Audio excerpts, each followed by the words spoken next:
we visited Poisson. Maybe we should head over and have a look around.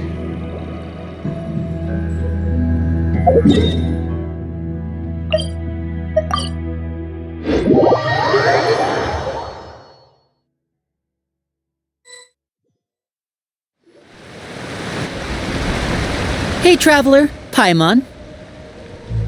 Oh, Paimon knows that voice! Over here.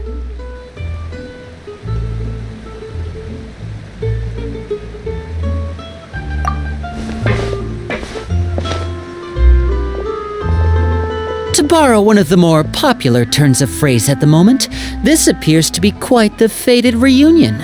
Running into you two out of the blue like this has really made my day. I certainly wasn't expecting it. You can say that again. What brings you to Poisson? Wait, Paimon's got it! You must be here for one of your magic shows, right?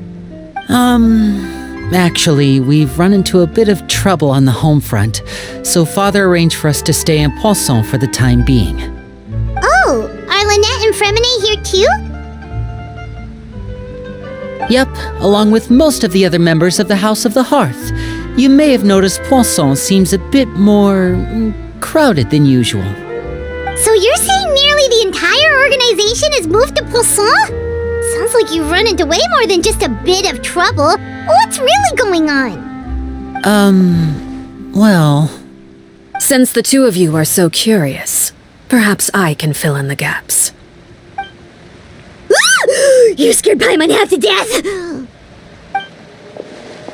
Father, you're here. You know... On second thought, maybe we don't need to know. It's all probably super confidential House of the Hearth stuff, right? We totally weren't trying to pry or anything. No need to be nervous. I could sense your genuine concern from your conversation just now. Of course, I can also understand your confusion. Sending so many Fatui here to Poisson, it's only natural that some might suspect an ulterior motive to be involved.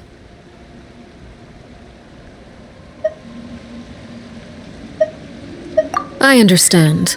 I'm well aware you've had your fair share of confrontations with the Fatui in the past, and I can't exactly guarantee that we'll remain on good terms in the future. As for right now, however, I would say we have little reason to be at odds, wouldn't you agree? The House of the Hearth could stand to be more open with those who have worked so closely with us in the past. As for the issue at hand, well, it hardly relates to any ulterior motive. To be frank, it all stems from a certain rumor circulating around the House of the Hearth. It's an internal matter. What sort of rumor? A rumor that a certain phantom child is hiding away in the House of the Hearth. A phantom child?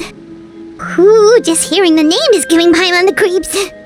A spirit that should have long ceased to exist is lurking in the shadows of the House of the Hearth. So I decided to bring the children to Poisson before continuing to investigate the situation. I expect I should be able to track down the spirit fairly quickly. After that, it's just a matter of resolving the situation, if you will. It shouldn't be much trouble at all. If you're curious, or if you still have some concerns, it might be advisable to stick around for a few days. I'm sure the children would be exceedingly pleased to welcome some visitors. Lenny, I'll leave you to entertain our guests. I have some matters to attend to. Of course, Father.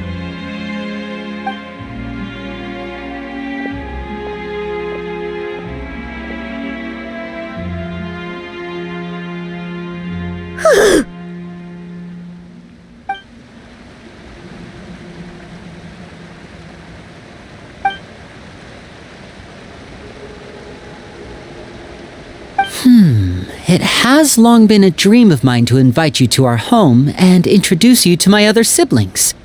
You're quite well known in the organization already. A lot of people have been talking about you, especially after everything with the prophecy. If you're willing, why don't you stay a while and have a little chat with us? Alright. We don't have anything else to do right now anyway. But let's be clear, we're just gonna be there as guests, okay? Don't get any funny... Oh, wait a second. For your guests, that probably means we'll be treated to lots of yummy food, right? Of course! During our stay in Poisson, we've been helping out the locals with some fishing. We bring in quite the bounty every day. In fact, today is the perfect chance for me to show you what I can do in the kitchen. Let's go. I'll take you to where we're staying.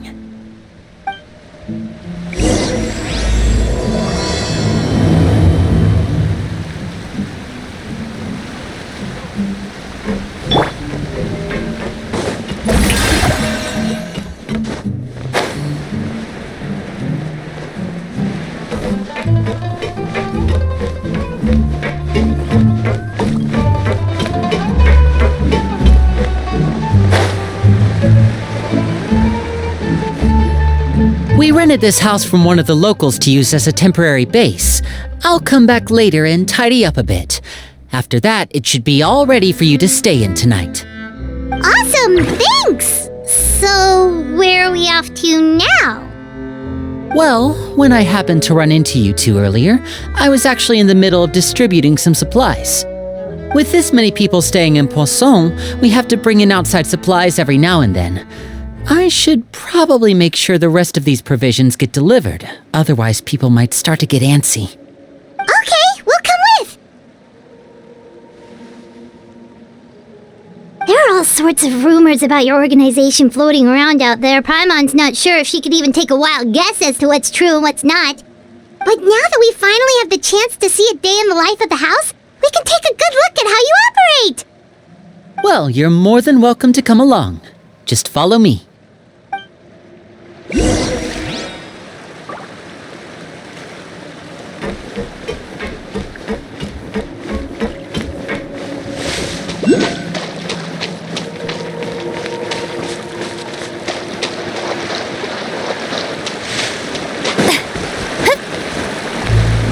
Strike a pose!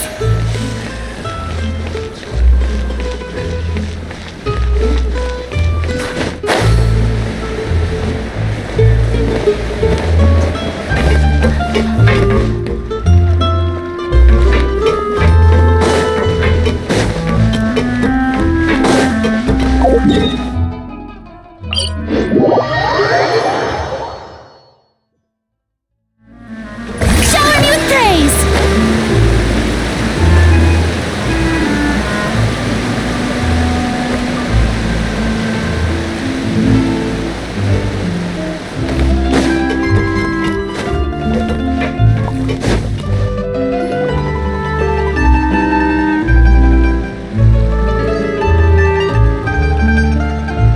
Linny! You're finally here! The supplies. I'm assuming you've... Brought them with me? Yep, here you go. Hello? Something caught your eye? It's the Traveler in Paimon! No way! Come here, everyone! Hurry! The Traveler and Paimon are here!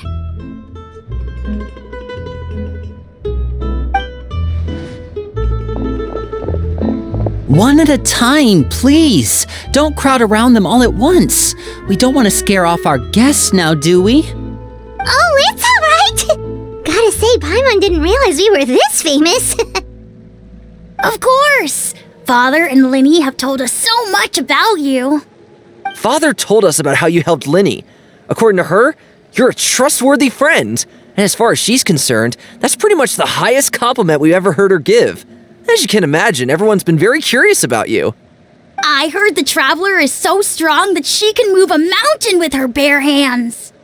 I heard Paimon eats so much that she can clean out the entire pantry at Hotel Tabor in just 3 days! Wait a second! That's the rumor you heard about Paimon? Oh, not cool at all! Oh, wait. When guests visit, you're supposed to give them gifts and stuff, right? Oh, we don't need something like that. Besides, we don't have anything to give to you! Come on, we insist! I can give you some of my new potions. Just pick your poison. And by that, I mean medicine or actual poison. I've got both. Huh? Or maybe Shaplo can teach you guys about stealth. He's super good at it. He's never been caught. Ah, now that's not a bad idea. I know you usually prefer to fight head-on, but it never hurts to expand your bag of tricks, right? When it comes to eliminating your enemies, staying quiet can go a long way. Trust me, I would know. I was poisoned not too long ago, and I'm still dealing with the after effects. So I'm not quite as good as I was before, but I can still give you some pointers. Wait, when you said gifts, I didn't think you meant poison and stealth tactics. But those are the best things we can give you. You don't like them? Ooh, how about this? Tell me the name of someone who really annoys you, and we'll teach him a lesson for you. All right, Fold, Selwar. I think that's enough suggestions for now. When it comes to being a good host, it's the thought that counts. You don't need a physical gift to make our guests happy. In fact, pestering them with suggestion after suggestion might make them more annoyed than anything. I would say your enthusiasm has certainly gotten across. Really? Awesome! It's been so long since we've had guests to play with. If there's anything you need, just let us know. Yeah, especially if it's poison or something. I've got all sorts of potions for that. Well, we'll talk to you all later. We've still got supplies to distribute. All right, see you later.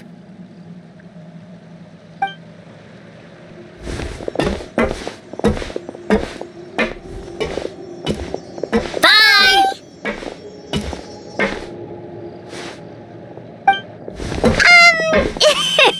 Lenny, about all that poison and stealth tactics talk just now. Scared you, did it? That kind of talk comes with being part of the House of the Hearth. When Foltz was really young, he strangled all of his family pets, just out of curiosity. He was labeled a dangerous problem child and was abandoned by his family. Elwar has an unnatural obsession with potions. Father has forbidden her from trying all the different concoctions she comes up with, but she still tries to test them in secret. You really have to keep an eye on that one. Chaplot is around my age. While I'm mainly responsible for collecting intelligence, he handles surveillance. He's very passionate about his work and has no reservations about taking on some very difficult missions. I know you two probably aren't used to that kind of talk, but I can promise you they only had the best of intentions. Things like stealth tactics and developing different poisons, they really mean a lot to them. They were just trying to share the best of what they could offer, that's all.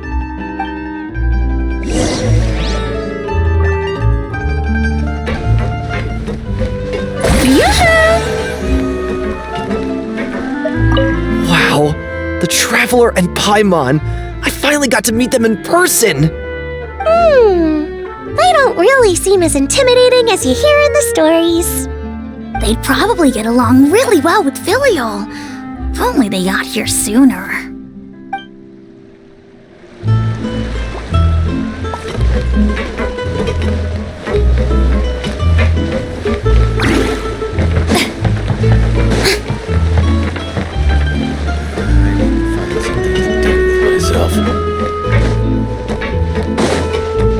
Strike a pose!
Filial, supplies are here.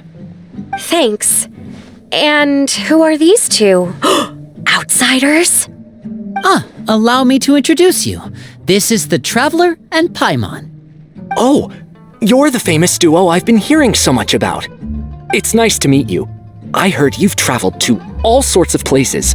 Is that true? Of course! We're making our way all across to that! Oh, good for you.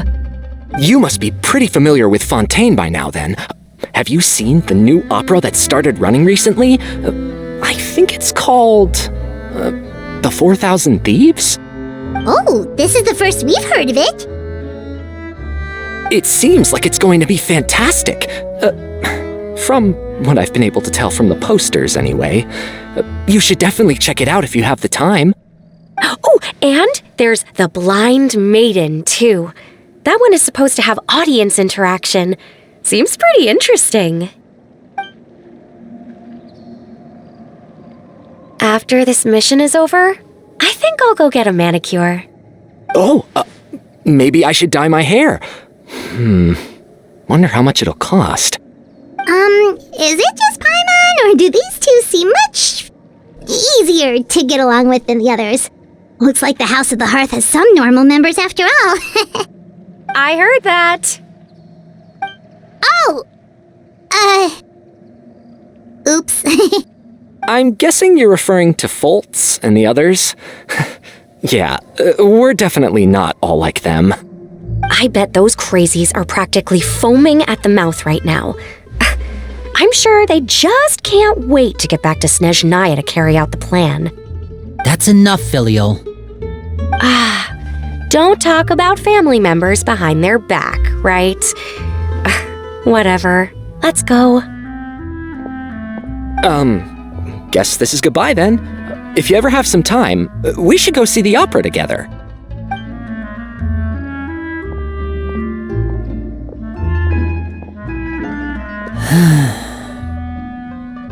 Well, that's it for the supplies. We should probably head back as well.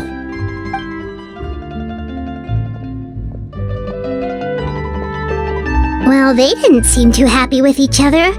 Seems like there could be something more going on here. You're right. We're only here as guests after all. Oh, Linny's getting super far ahead. Come on, let's catch up.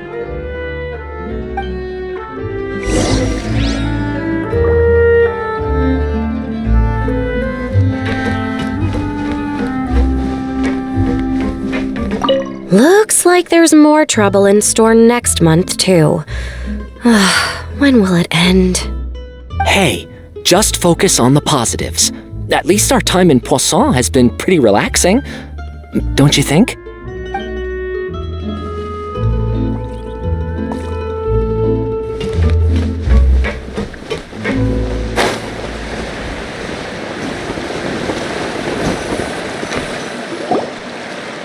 So, what do you think of the members you've met so far?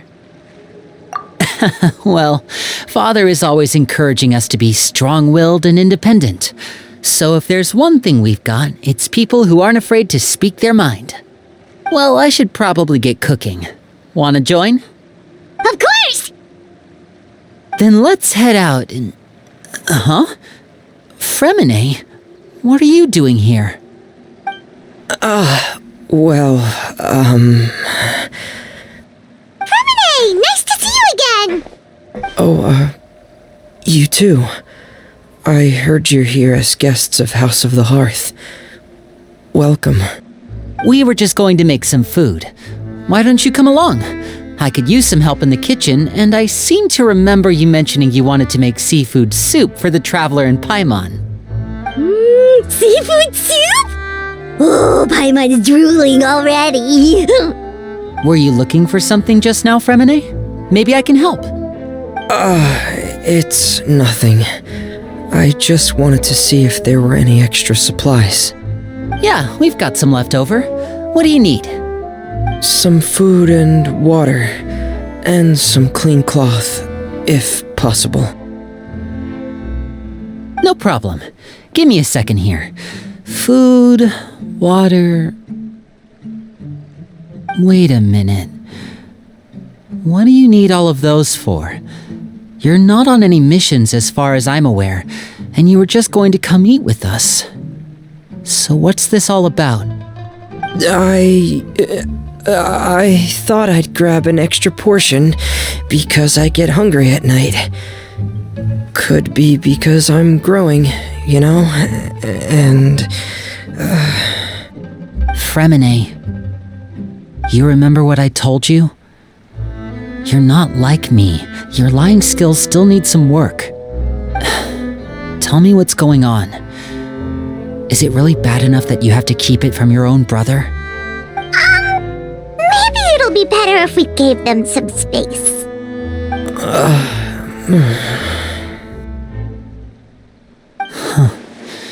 This is the first time I've seen that kind of look on your face.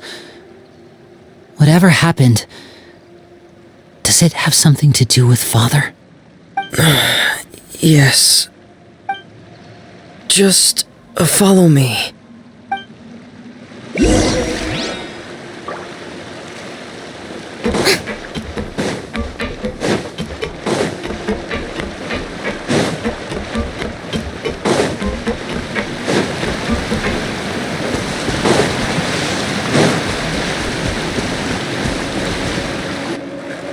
You're back! Oh, and you've brought some friends with you this time. Hello, my name's Linny. I grew up in the House of the Hearth. And you are? Hi, Linny. I'm also a child of the House of the Hearth, just like you. You can call me Clairvy. Clairvy? It's nice to meet you. Does that name ring any bells, Linny? No, not at all. That's not a name we have on our roster, I'm sure of it. What I'm not sure of, though, is how she managed to sneak in. She must be the phantom child Father's been searching for. From the looks of it, I'm guessing you were the one that found her, Fremine. You, haven't told Father, have you? No, I haven't told anyone. I've just been keeping her hidden. For how long? About half a month now. So ever since we got to Poisson, then, do you have any idea what you're doing? I know what I'm doing. Really? 'Cause from where I'm standing, it looks like you're hiding the very person Father has been trying to find. If Father finds out about this, everyone involved is going to be punished. You know the rules of the house, Fremine.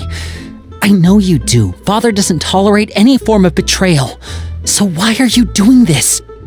I've thought it through. And I just can't hand her over like that.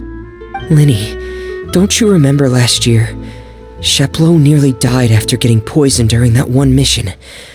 He wasn't able to get back before the poison started taking effect, and not a single person was there to help him.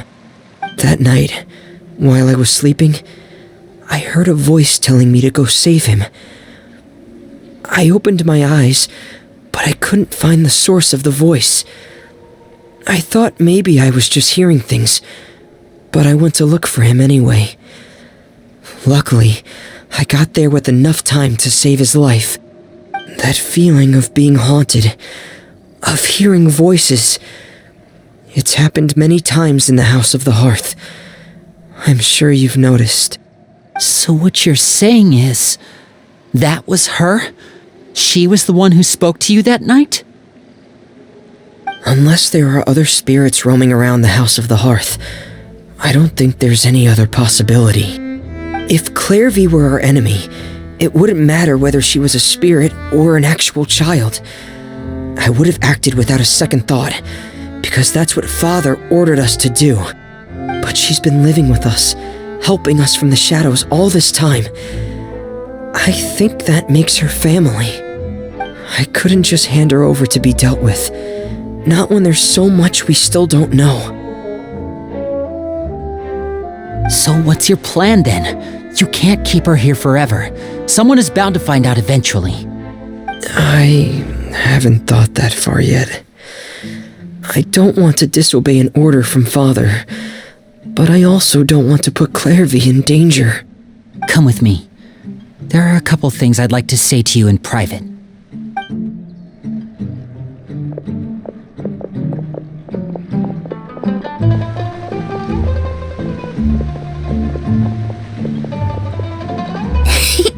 Those two sure care a lot about each other.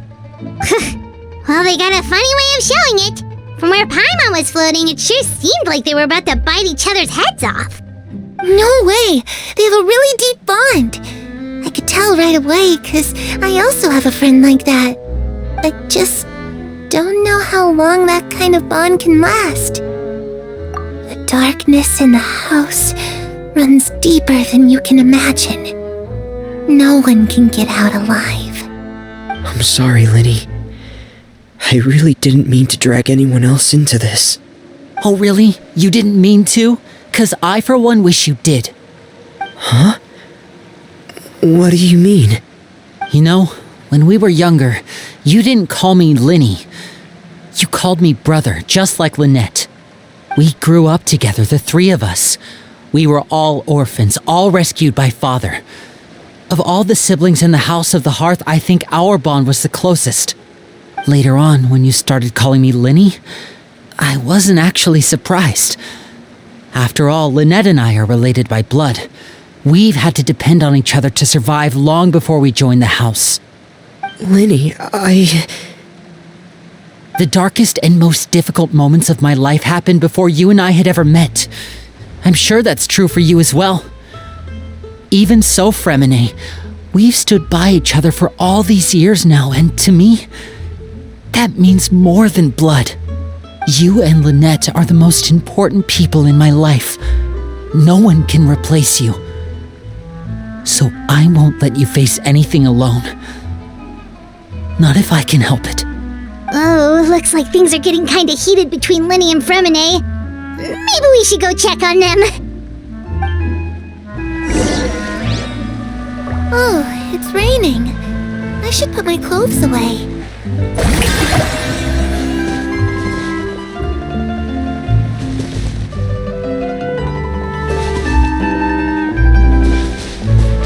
Harry? Huh. Looks like she's not here either.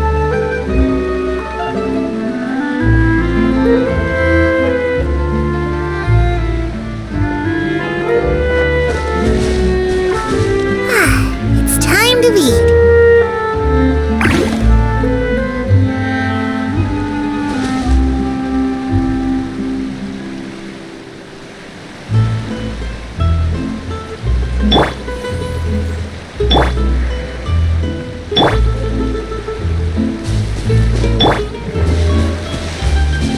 Shower me with praise!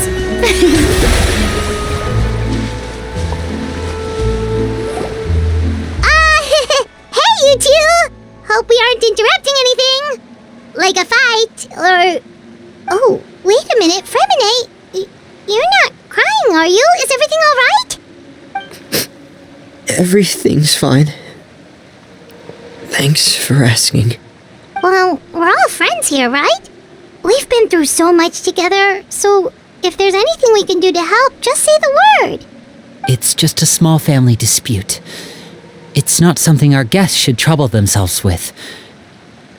In fact, it might be better if your stay ended here. What are you getting at, Traveler? When guests are around, families are often on their best behavior. And any disputes are less likely to escalate. That's what you're trying to say, isn't it? I just...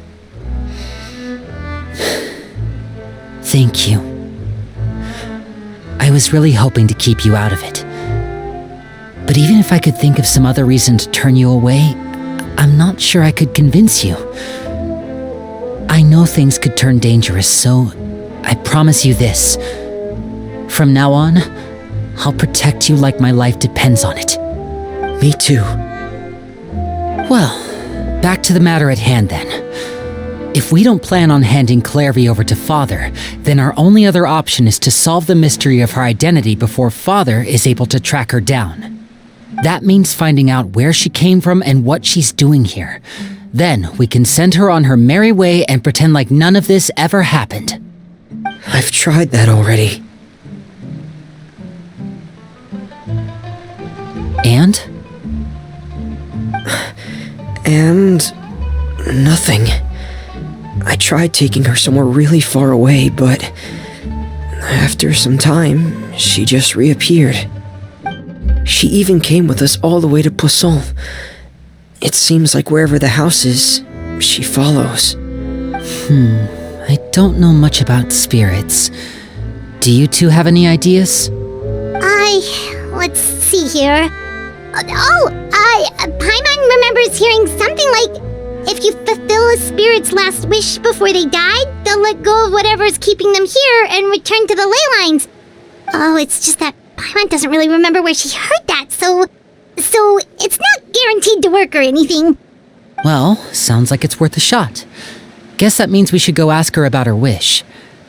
But first, Fremine, I need you to promise me something. What is it? I need you to promise me that this will stay between the two of us. We're the masterminds behind this whole thing. No one else gets involved. Can you do that for me? Of course. I promise. All right. Then let's seal the promise just like when we were kids. Fist bump on 3. Ready? 1, 2, 3. I swear.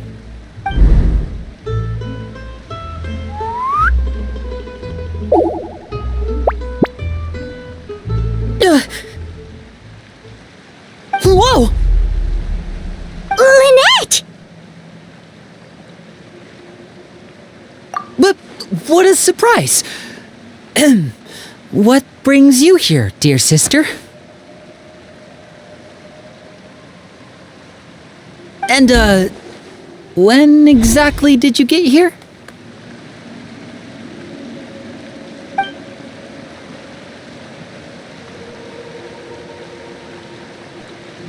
You're an idiot, brother. And you too, Fremine.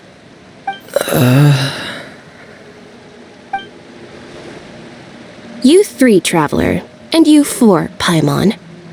Wait, what did we do? I've seen Clairvy around the House of the Hearth before. I hadn't seen her in Poisson, so I figured she must not have come with us. But it turns out you were just hiding her. I heard you talking about your plan. Rather than steering clear of the situation, I'd rather fully join in.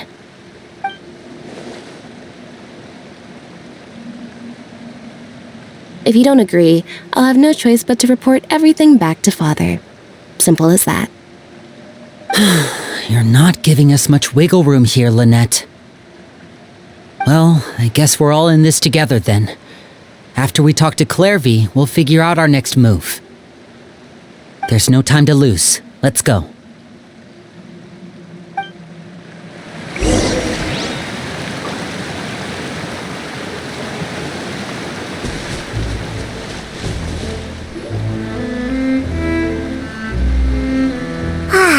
I'm full. Thank you for bringing me this food, you guys. She said she's full, but the food doesn't look like it's even been touched.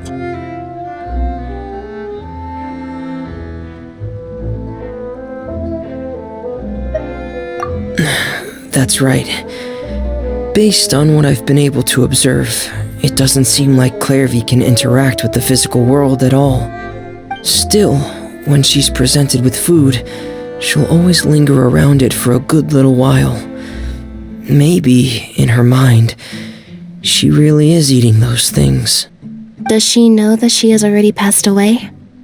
I've tried to ask her, but she didn't answer. My guess is that she's just as confused as we are. Or maybe she couldn't understand the question at all. Clairvy, if you've got some time, I'd like to ask you a few questions. Sure. Oh, another new friend. Hi, I'm Clairvy. Hello. Clairvy, how did you join the House of the Hearth? Huh? isn't it the same for everybody? The knave brings you here and then you can't leave. It's just that your name, it's not on the roster. And I've never seen you before. The roster? Oh, I get it now. I think there might be some things you don't know about this place. The people in charge, they're not as nice as they look. They say they keep a roster, but it's not complete. There are a lot of people who aren't on it, and never will be. In this house, some people are family, and other people are just test subjects. Those kinds of people aren't ever going to get a place on the roster, unless it's the roster of people who've been executed. Wait, does that mean the knave... She... Is there anyone that can vouch for you? Perry, she's my best friend. She's the only one I trust in this place. Have either of you heard of that name before? No. Me neither. Clairvy, Perry. Neither of those names are on the roster. But it seems like she's telling the truth. Either that, or this kid's already got a bag of tricks bigger than mine. Maybe we should try a different approach. Clairvy, do you have a wish? A wish? It can be anything you want. Just imagine. It's your birthday, you're blowing out the candles, and your wish is...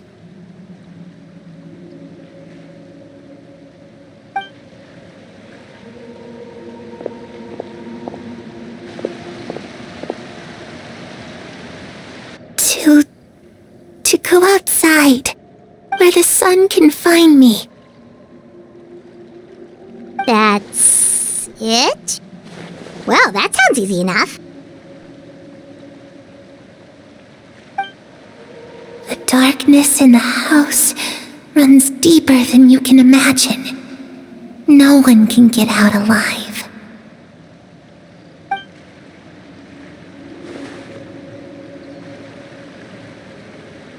Okay, time to divide and conquer. Listen up, I've got a plan. I'll try and find a way to use basic illusory magic to take Clairvy outside and bring her somewhere with sunlight. Lynette, try and find the list of executions that Clairvy was talking about and see if her name is on it. Fremine, you stay in Poisson. We can't be the only ones who've had run-ins with Clairvy. I need you to collect intel on everything she's said and done. Understood. I'll try my best. What about us? What should we do? I really appreciate your willingness to help, but this is a family matter. I don't want to drag you in too deep. It's too risky. Let me think. Since Father considers you to be guests, maybe you could stick by her side for a little while. You don't need to do anything except keep up some nice, casual conversation. Ah, Paimon gets it. You want us to distract her.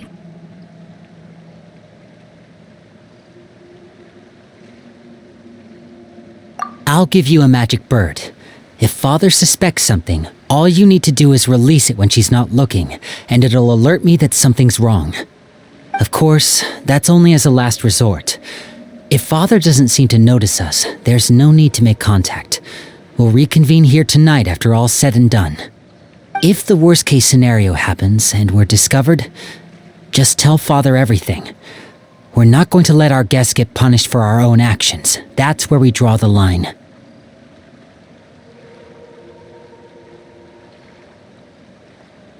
You too.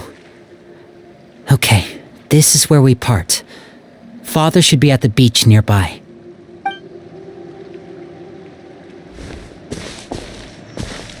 I really hope this goes well.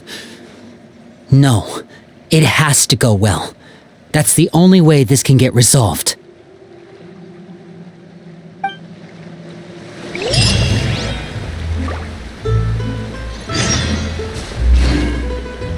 Clairvy, I'd like to take you somewhere. Is that okay with you?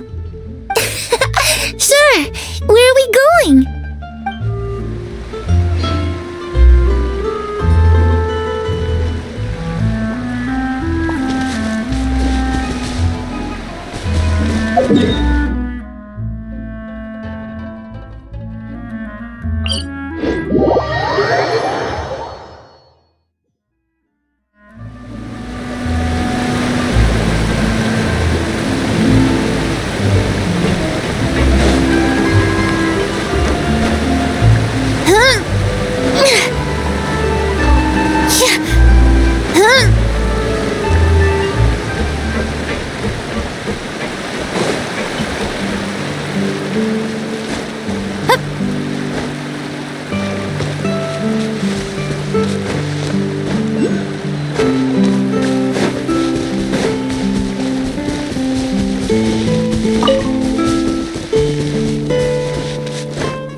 It's the knave!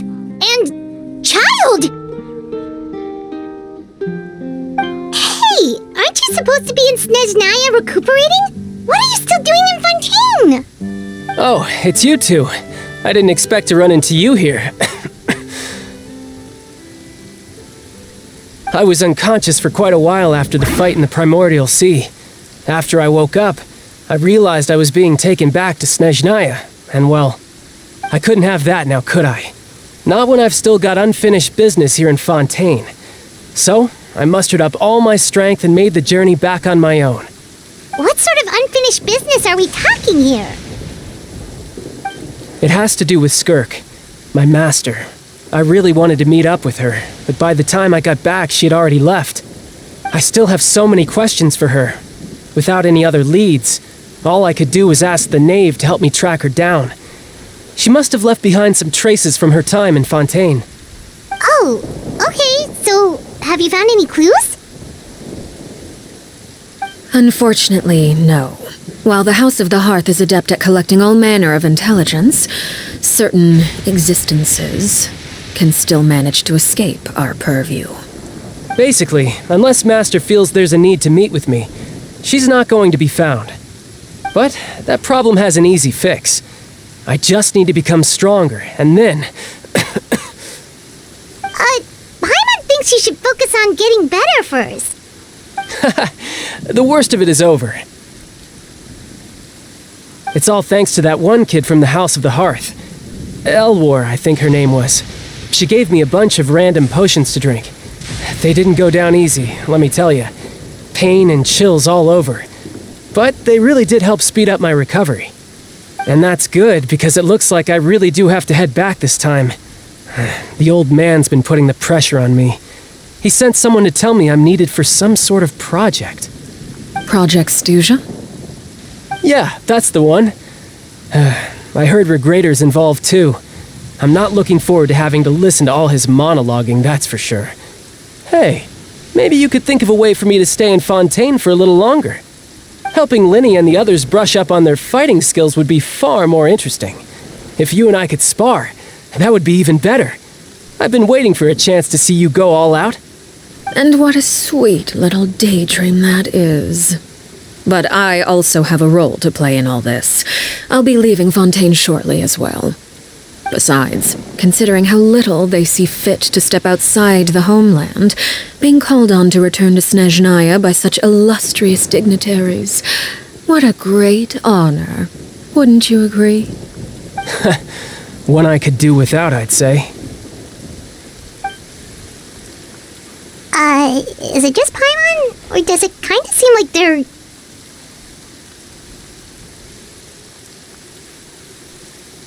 So, dear guests of the House of the Hearth, to what do I owe the visit?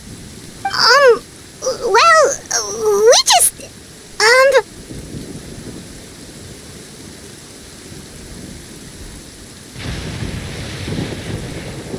Right! We're super close to Lyney and the others, but we still don't know much about you! Is that so? Introductions have already been made, have they not? Oh, well, You see?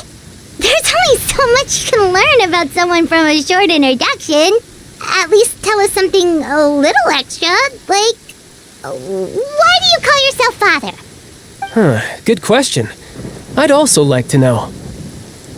The fact that you have to ask tells me our intelligence work has been quite successful.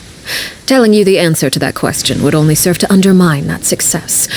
And we can't have that, now can we? Spoken like a true diplomat. That was some expert sidestepping right there. Well, if there's nothing else, I think I'll take my leave. I still have a small matter to resolve at home. Wait, don't go!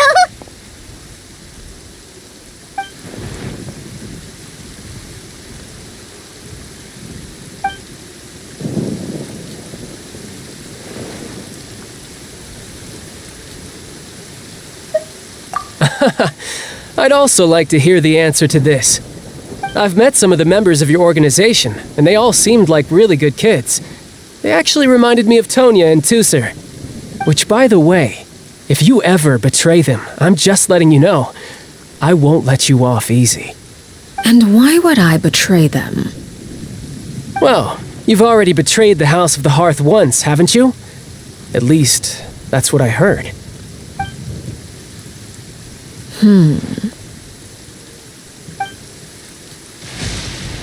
Okay, I admit. That's just what the old man told me. The rooster, I mean.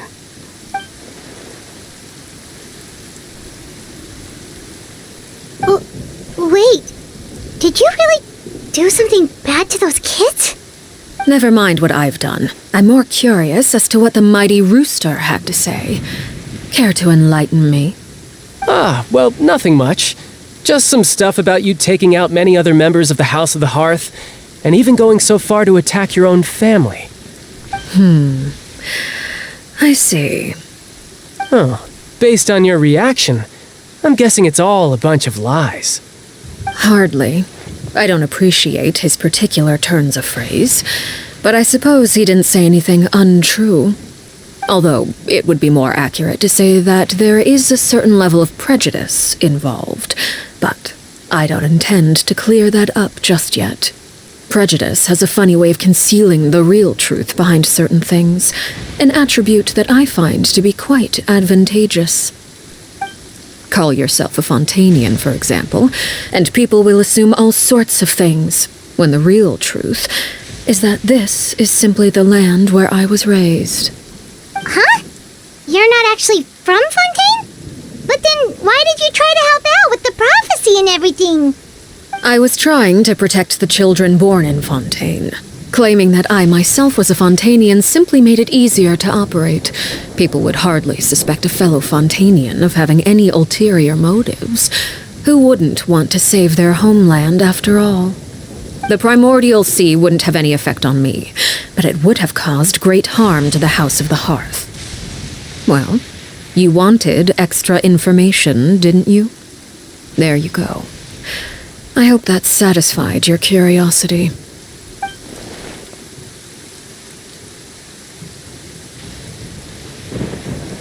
So, you stayed in Fontaine for the kids. I guess I was wrong to believe you'd betray them. Apologies. Looks like I was holding on to some prejudices myself. Good. Like I said, I like it when others have misconceptions of me. Actually, while I was recuperating at the House of the Hearth, there was something else that really caught my attention. I heard that members always resolve disputes and arguments with a friendly spar, and the loser has to back down. Seems pretty cool if you ask me. Would also give them plenty of opportunities to hone their skills. Well, that's only a recent development. In the past, such spars weren't nearly so friendly. The losing party would lose everything, including their life. They were that high stakes? Whew, at least that's not a thing anymore. Well, the current atmosphere's not half bad. I'm a bit jealous, actually. You've got so many family members around you, and you even get to live with them. Having a lot of family around means dealing with a considerable amount of bickering and scheming. Once Tonya and Tusser enter their rebellious phase, I'm sure you'll understand. Just imagine Tusser becomes obsessed with plucking out strands from the rooster's mustache, or Tonya decides to dye her hair 42 different colors. Okay. I get the picture.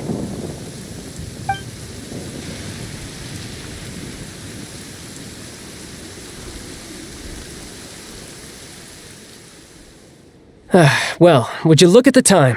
I should probably get going. Traveler, Paimon, I'm not sure where our paths will cross next, but the next time we run into each other, we should definitely try and find some time to spar. Again,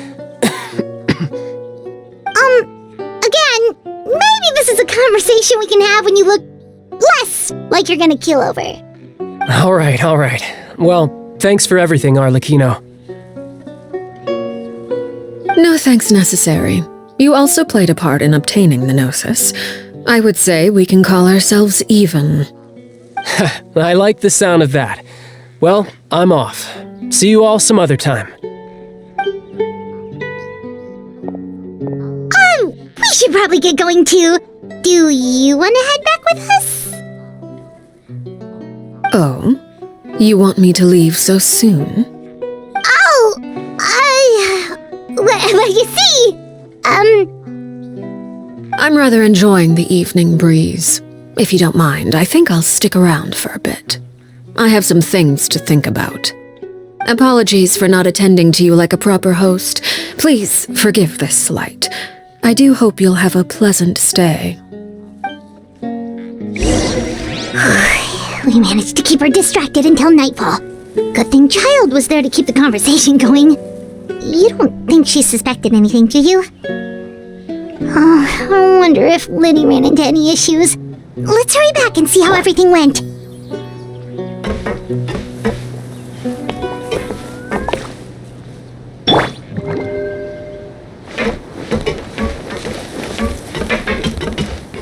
Oh? You decided to stay a little longer? Let's take in the ocean view together, then.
Well, long story short, we ran into a small issue.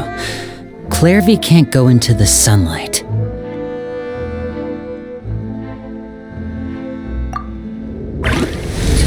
Everything was fine at first. She followed me up to the surface just like I told her.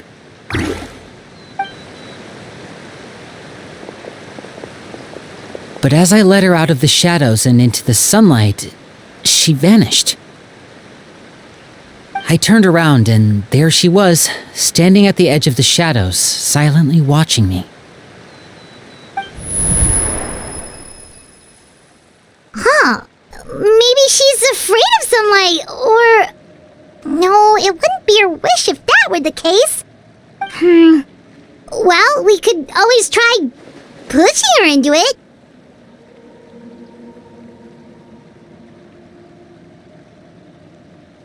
Oh, true. I've pretty much tried it all already. Nothing worked. Eventually, the sun went down, so all I could do was bring her back here. How did it go with you, Lynette? Good. I've got the list. It's right here. Really? Well, what are we waiting for? Let's take a look!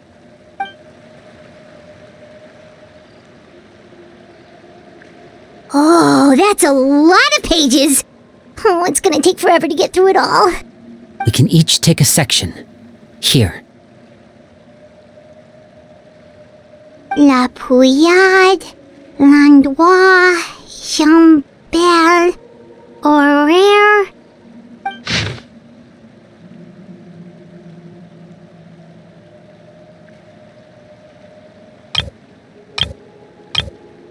Oh, yikes. That Horaire guy has a huge scar on his face. He's kinda giving Paimon the creeps. I've met him before. The scar is from an injury he received during a mission. I still remember him joking with me about it. He said any future lover would take one look at him and then lose all interest. Did he say anything else? Well, I asked if there was someone he was interested in. He said no, and that's where our conversation ended. It was only later that I learned he really did have someone he liked. He risked everything to escape so he could be with her, but it didn't work. One day, Father asked to see him, and, well, I never saw him again after that. Wait, so that means the knave, she... It may seem cruel, but it's just one of the rules of the house. Betrayal is not to be taken lightly. We know too many secrets to come and go as we please. So, if you do try to leave, you pay with your life.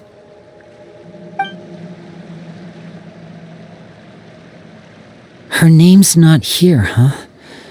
Well, that's not too surprising. It doesn't seem like this list is complete. It only contains records dating back around 5 years. Let's shift our attention then.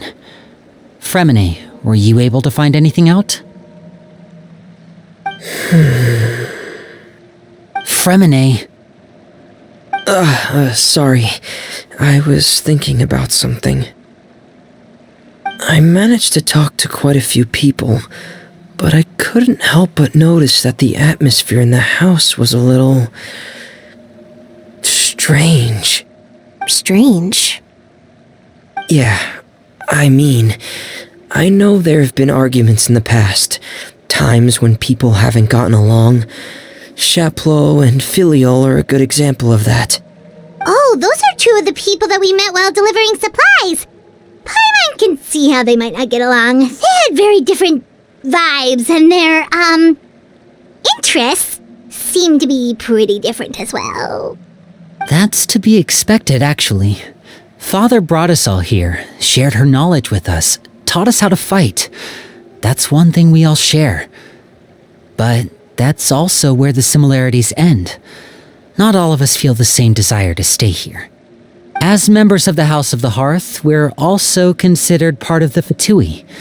And to a lot of people, that's an identity they never asked for. Certain members get older and realize they want something else for themselves. But considering the rules of the house, most people would never say that out loud.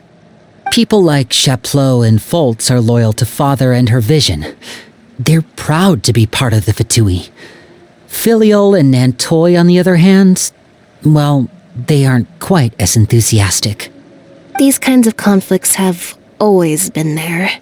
It's not like Father is in the dark about any of this. Well, that's true. But it just feels like things have gotten worse lately. Filiol and the others, it seemed like they were meeting in secret to talk about something. I can't say for sure, but I think they've met Clairvy. You think she's been inciting them to act out? No, not exactly. But I wouldn't be surprised if she said something to them about the darkness in the house and how deep it runs. She's told me about it before. Experiments being run on children. People being used as pawns on the battlefield without so much as the strength to survive. And they just believed all that? Without any evidence? Clairvy's words probably gave them the excuse they were looking for. Whether they actually believe them to be true is secondary. This is all because of Project Stuja, isn't it? Whoa! Hold on a second. What's this Project Stuja all about, huh? This is the second time it's come up now. Sorry, but I'm not sure of the details either. I only know what Father has told us, which is that it's something the Rooster and Regrator have been working on together. Apparently, it has to do with the Fatui's strategic plan for the future. Because the House of the Hearth was so successful in obtaining the Gnosis, we now have the honor of playing a key role in Project Stuja. Wait, but isn't that a good thing? Key role is just another way of saying dangerous role. To us, the whole thing is an inconvenience. Father thinks so too, but she's in no position to refuse. Their plan isn't exactly unreasonable, and they've been funneling the house a lot of funding. It's just that we'll lose a lot of members in the process. Participating in the plan, it's an honor in name only. What they're really trying to do is subdue us. The existence of an intelligence organization outside their control makes them feel uneasy.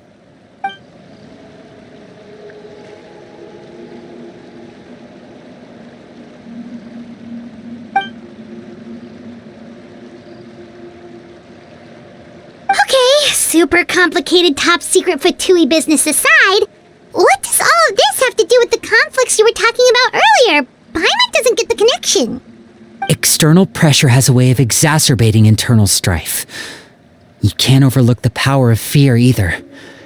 People are afraid of dying, and that fear is often the impetus for a lot of stupid decisions. I thought resolving the Clairvy situation would make everything go back to normal, but it looks like things are more complicated than I thought. If we leave Filiol and the others to their own devices, sooner or later, Father will be forced to take action. We can only focus on one situation at a time, brother. You're right. Even if we confront Filiol and the others, it won't do any good. It might even make matters worse. We should focus on Clairvy for now. Well, it's getting late. We should head back and get some rest. We'll try again first thing tomorrow. Lynette, you stick with me this time. Fremine, keep a close eye on Filiol and the others. Make sure they don't do anything they'll regret. Good work today, everyone. Have a good night, and I'll see you tomorrow.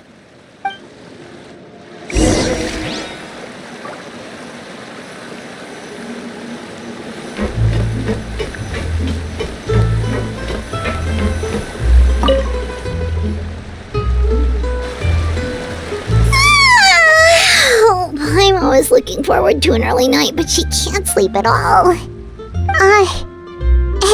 you don't think the knave will be too angry with Linny and everyone if she finds out about all this, do you? She's even scary when she smiles. If she were to actually get angry... You have to protect Paimon if that happens, okay, Traveler?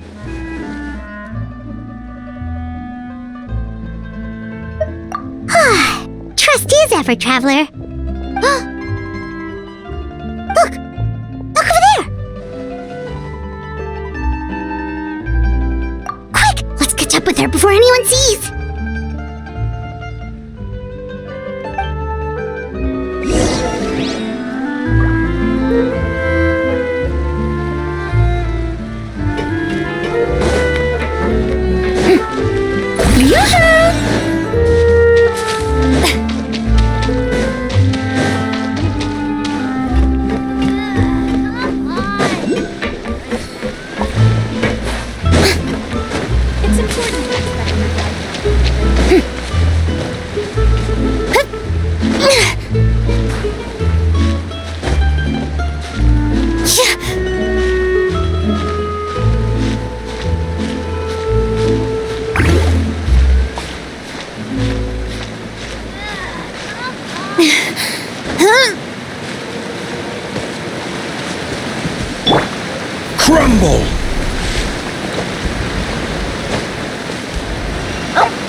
Oh, where is she going? Oh, if someone sees her, we're toast!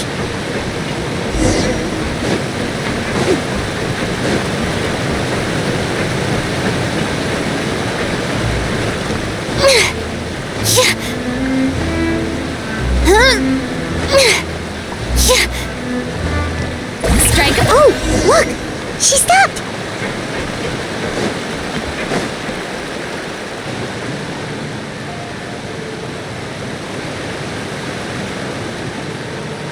Clearvy!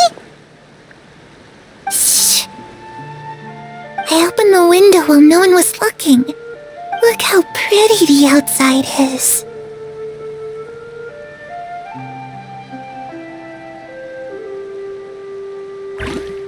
If only I could have more than this. You probably think I'm being silly, huh? All this hopeless resisting? It's better to dream of what I could have than try to make it a reality, right? Please, help us get on the same page here, Clary. We need you to tell us what you know. Can you do that? Sure. Although, after you hear all this, I think you might regret that decision. Everyone in this family is nothing more than a tool, something to be used and exploited. We're all expendable, including me. As long as you're useful, you get to stick around. Lose your value, and you're handed over to the doctor, experimented on, and given a fate worse than death. I've seen it happen again and again, and I've had enough. You're saying the knave did all that? It's just, that doesn't seem like something she would do. She's scary and all, but it seems like even she has lines she wouldn't cross. I knew you wouldn't believe me. Everyone thinks she's a good person. They all think of her like a real mother. Mother? But she doesn't deserve that title. She's disgraced it and tarnished it. And if I had things my way, I'd never see her again. If only Perry were here, she'd understand. Perry? There's that name again. Also, Paimon's getting a strange feeling. It almost feels like she's not really here with us. Paimon can't tell if she's actually talking to us or if she's mistaken us for someone else.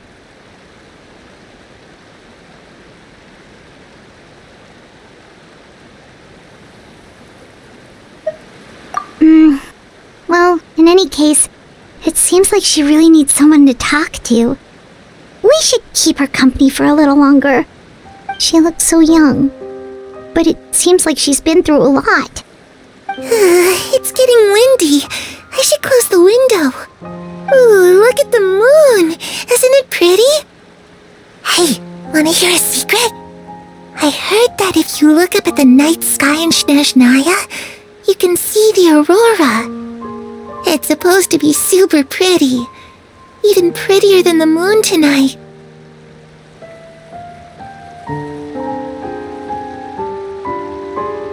Perry and I promised each other that once we're older, we're gonna go see it together. But I can't find her. I'm worried she's also been... No, that wouldn't happen to her. She's special.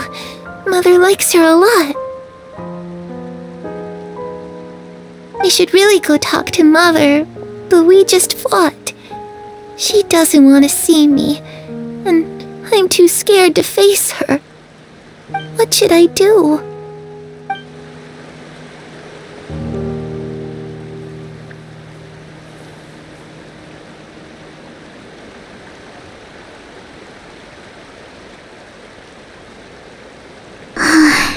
Paimon really doesn't understand what's going on with her. Well, let's head back. We've got an early morning tomorrow.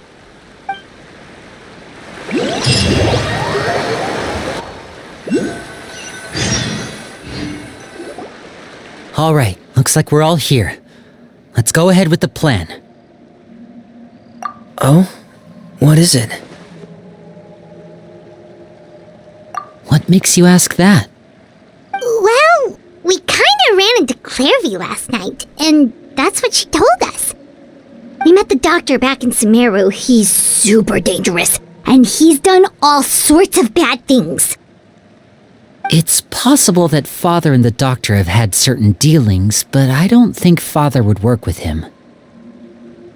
We're not really on the same side, so there's not a lot of trust between them. That doesn't exactly set the stage for a successful partnership. I did hear, though, that when Father first became a Harbinger, the Doctor offered to work with the House of the Hearth. Father rejected most of his proposals, except for one. It had to do with some sort of secret experiment. Secret experiment? Could that be what Clairvy was talking about? I don't think so. I don't know any details about the experiment itself, but I do know it's an entirely independent operation. The Doctor only proposed a direction for the research. That was the extent of his involvement. I still don't think that counts as working together. The details of the experiment are confidential, but complete records are kept on all participants. That doesn't seem to be the case with the situation Clairvy referred to. I know you don't agree with some of the Fatui's methods, and I'm not asking you to. But I am asking you to trust us on this. The House of the Hearth has its own principles. There are certain lines we're not willing to cross. Alright, that's good to hear at least. Clairvy seems to think the Knave and the Doctor worked together to do something horrible. If that turned out to be true, Paimon doesn't know how he would even face you guys. It's just that it doesn't seem like Clairvy is lying either. The easiest thing to do would be just ask the Knave directly, but Paimon doesn't think she'd tell us.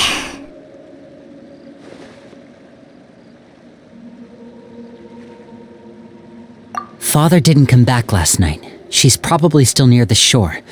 We'll be counting on you to distract her. Lynette, you're with me. Fremine, you know what to do. Be on your guard, everyone. Alright, let's get to it.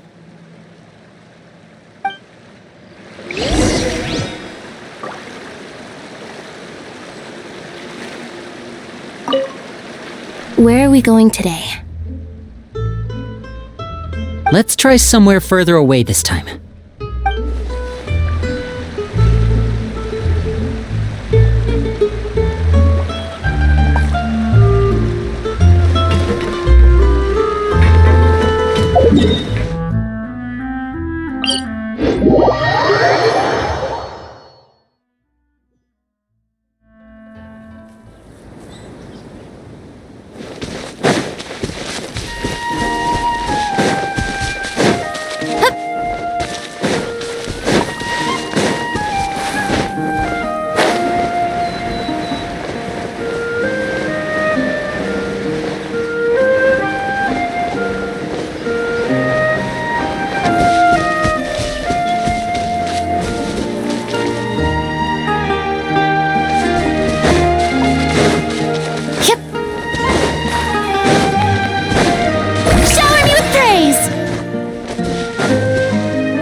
It's you two again.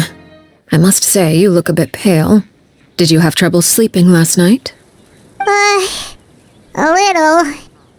Perhaps if you had less on your mind, you'd be able to absolve yourself of such troubles. So what are you planning to do now? Catch up on some sleep? Or should I give you some time to rack your brain for a topic to discuss before I ask any questions? Although I must profess to being curious. Without Child here, how do you plan on distracting me? Us? Distract you? A good one. But no, we were just here for a chat. Looks like you could have used some extra time to think. No matter. If you don't have any other plans, why don't you accompany me somewhere? Don't worry. I'll be sure to steer clear of any scheming children. ocean breeze is sure nice today. Children always think they can hide things from the grown-ups, but nothing gets past me, least of all a little scheming. I think I'll let them have at it for a little longer. I can be very patient. Well, I'll leave you to think things over. If you're so inclined, meet me outside the Palais Mermonia. Good things come to children who do as they're told. So I do hope you decide to tag along. If only for your friends' sakes. What should we do? She clearly knows about everything we've been doing, and Paimon doesn't think it'd be a stretch to say she was threatening us just now.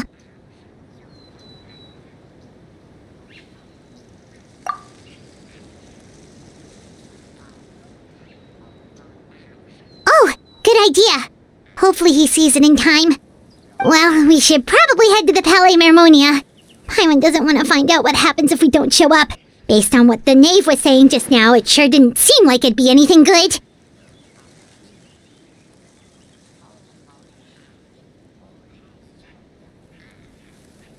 Okay, then we probably shouldn't keep her waiting.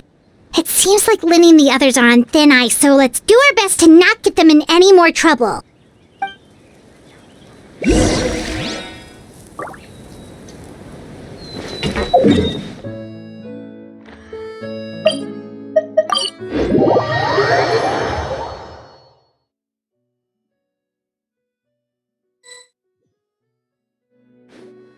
Seeing as we still have some time before my meeting, we might as well enjoy some pleasant conversation while we wait.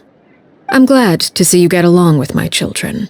Being surrounded by good companions is necessary for a child's development. You're not planning on doing anything to them, are you? I assume you're referring to Linny, Lynette, and Fremine. Although, there's that situation with Filial and Nentoy as well. It appears quite a few people have been acting out lately. No matter, I'm not one to discriminate. All those who betray the house meet the same fate. There are no exceptions. Does that mean you're going to kill them? Oh, are you here to beg for their lives? I'm sorry to disappoint, but the rules of the house change for no one. In my organization, everyone is responsible for their own actions. But don't you care about them at all? They really respect you. They even call you father. You must feel something for them. Any organization in which feelings come before principles is one destined for ruin. The House of the Hearth is hardly an exception. You could say our principles are more stringent than most. Perhaps I can offer you this consolation at least. As our guests, you two will not be held accountable along with them.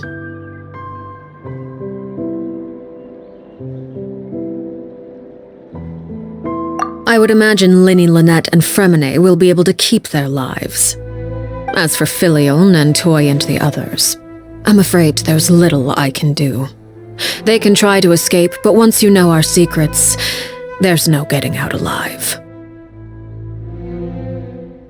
But that's awful. Ah, you seem concerned. Out of consideration for my guests, I suppose I could turn a blind eye for a little longer. If Linny and the others manage to dispose of Clairvy in the meantime, all evidence of their wrongdoing will be lost. In that case, I could hardly punish them for something I couldn't prove. If their efforts are unsuccessful, on the other hand, all will be held accountable, and the punishment will be severe.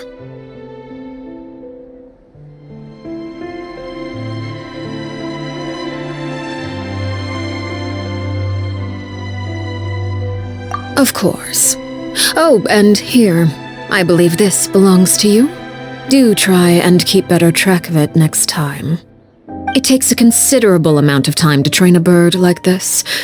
It would be such a pity if you were to lose it. Permanently.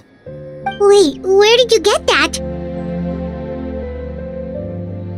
Well, I'm afraid that's all the time we have to chat. Now, for the matter at hand. I asked you to meet me here because I have business at the Palais Mermonia. It has nothing to do with you, but I think it would be prudent for you to stick by my side for the time being. There will always be time later to run off and tell Linny what you've learned. Well, time to go.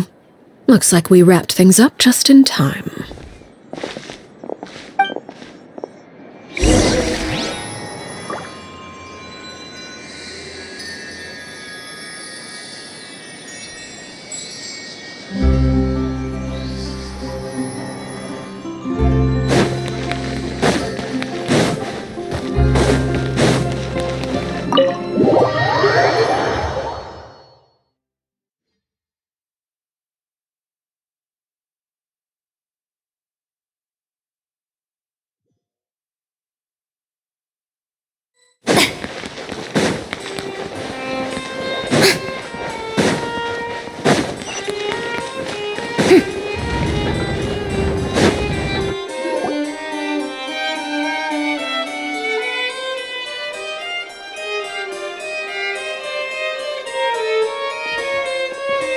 It's been a while, Monsieur Neuvillette. I must say, I wasn't expecting my meeting request to be approved quite so quickly. The Palais Mermonia operates with an efficiency worthy of admiration. It is only right that an esteemed diplomat such as yourself should be afforded the proper level of respect. Although, if I may speak plainly, I must confess that I did not anticipate we would have the occasion to meet again after presenting you with the Gnosis. I see you brought the Traveler and Paimon with you as well. If I may inquire as to the purpose of your visit. I'll be departing Fontaine shortly. There is, however, an outstanding matter that I would like to see resolved before I go. It requires a rather lengthy explanation, I'm afraid. So I took the liberty of explaining everything in this proposal. Please review it at your leisure, Monsieur Neuvillette.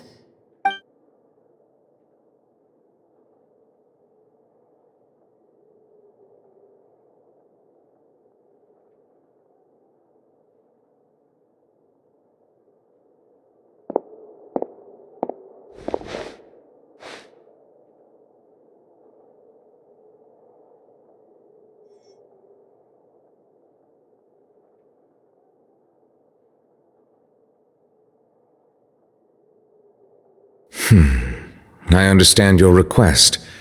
However, at the risk of causing offense, I must admit that I fail to see why you would wish for such a thing. I heard you have a certain fondness for water tasting, Monsieur Neuvillette, so allow me to use water as an analogy. A family is like a large body of water with countless rivers flowing in and out. As someone who watches over this system, I would hope that each river that flows from the source will eventually reach the ocean. Of course, objectively speaking, I know this is impossible.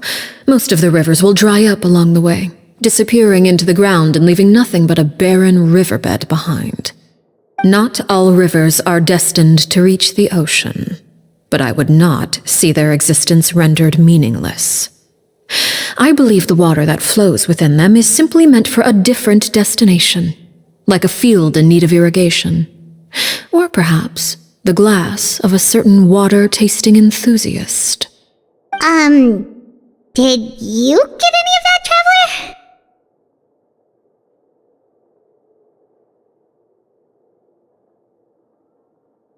Your words paint an optimistic picture indeed. Allow me to remind you, however, few among us are willing to sip from a glass filled with tainted water. It may have been tainted at one point in time, but not to worry. I'll make sure it's drained of all impurities and returned to its cleanest form.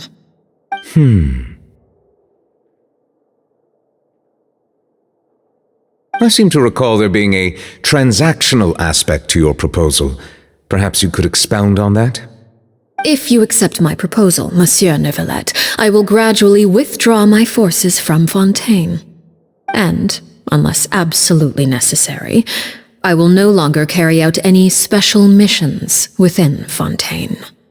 I presume I can take your words to mean that, in the future, cases similar to the Tartuffe assassination will cease to cross my desk? Tartuffe? Ah, that thief who embezzled funds from all those charities, you mean? My deepest condolences to his family, but without any evidence, I cannot imagine how the House of the Hearth might have been involved in his passing. Of course, if you accept my proposal, Monsieur Neuvillette, I'm sure certain measures could be taken to reduce the frequency of such troubles. You choose your words carefully indeed. In that case, I am inclined to accept your proposal. My thanks for your generosity, Monsieur Neuvillette. Well, with that settled, we should be going now. I took the liberty of bringing along 2 bottles of spring water from Snezhnaya for you to enjoy.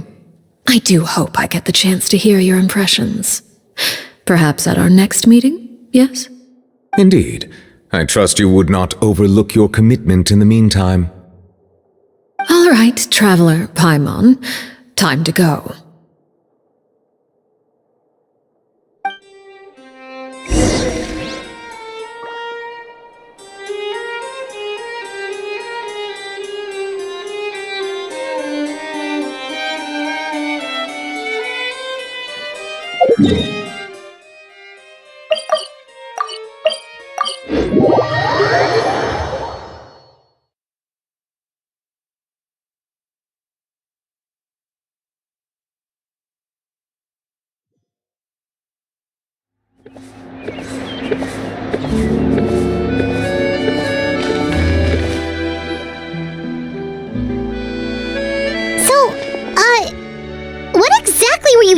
About back there? Paimon only heard you mention some rivers, a large body of water, and then some kind of irrigation scheme. You really want to know? I would imagine there might be more pressing concerns at the moment. Lyney, Paimon really hopes everything's going okay.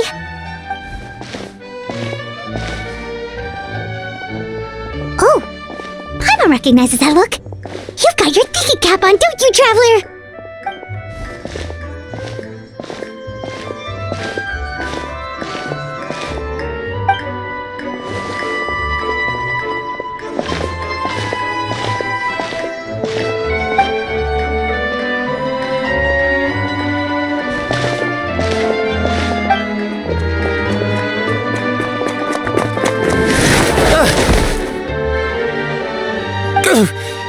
Oh, shoot. Are you alright? Oh, jeez. I'm so sorry. I was so focused on selling these papers, I wasn't looking where I was going.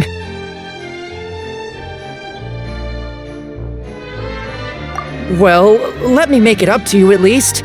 Here, take this paper. On the house.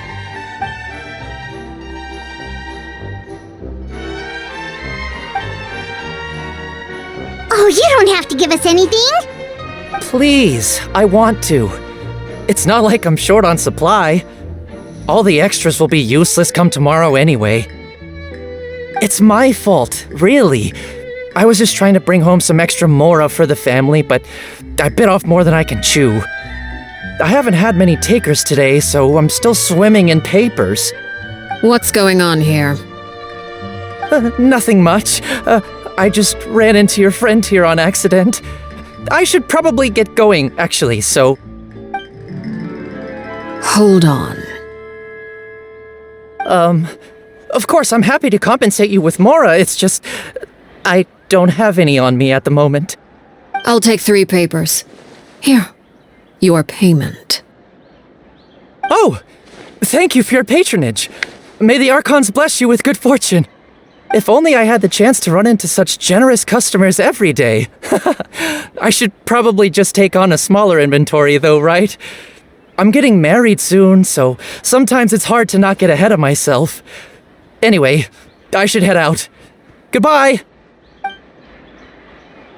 Well, now that my affairs are settled, we should take the boat back to Poisson. We've even acquired some light reading to enjoy along the way. Actually, why don't we stick around for a little longer? Paimon just realized how hungry she is. She can't head back to Poisson on an empty stomach.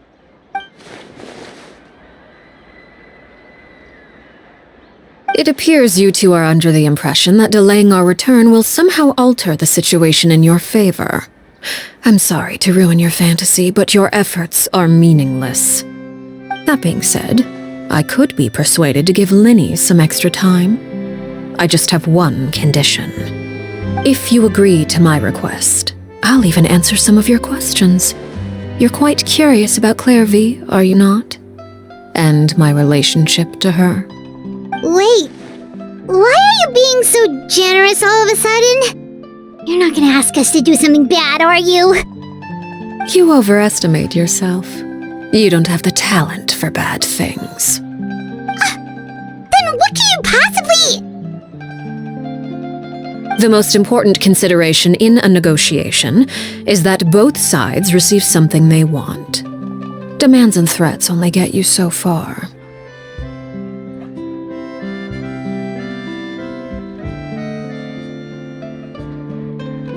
Wonderful. Here it is. When the time comes, make the choice that you deem most appropriate in the situation, and lend your help to the House of the Hearth. Okay, sounds normal enough. But what do you mean, when the time comes? When is that supposed to be? That is for you to decide.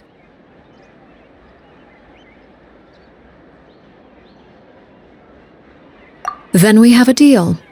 Follow me.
Later.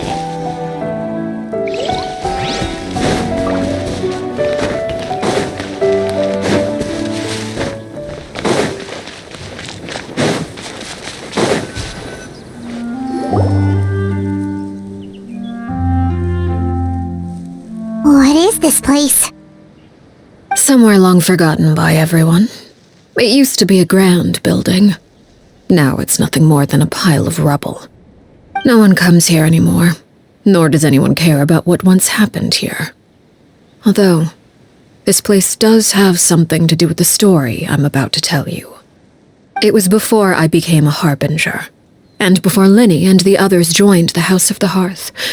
Due to certain events, I first killed Clairvy and then her mother. And this is where it all happened. You were the one that killed Clairvy?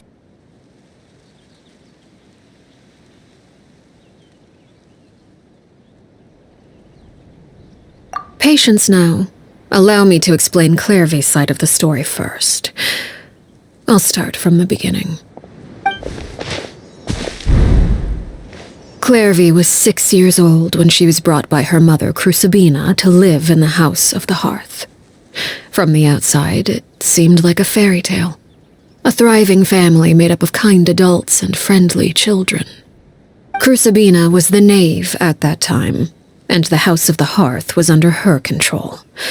She was Clairvy's mother by blood, but she was also the mother to all the children in the house. Clairvy was happy here, for a time. But she quickly realized that being part of this family wasn't a fairy tale at all. It was a kind of purgatory. Purgatory?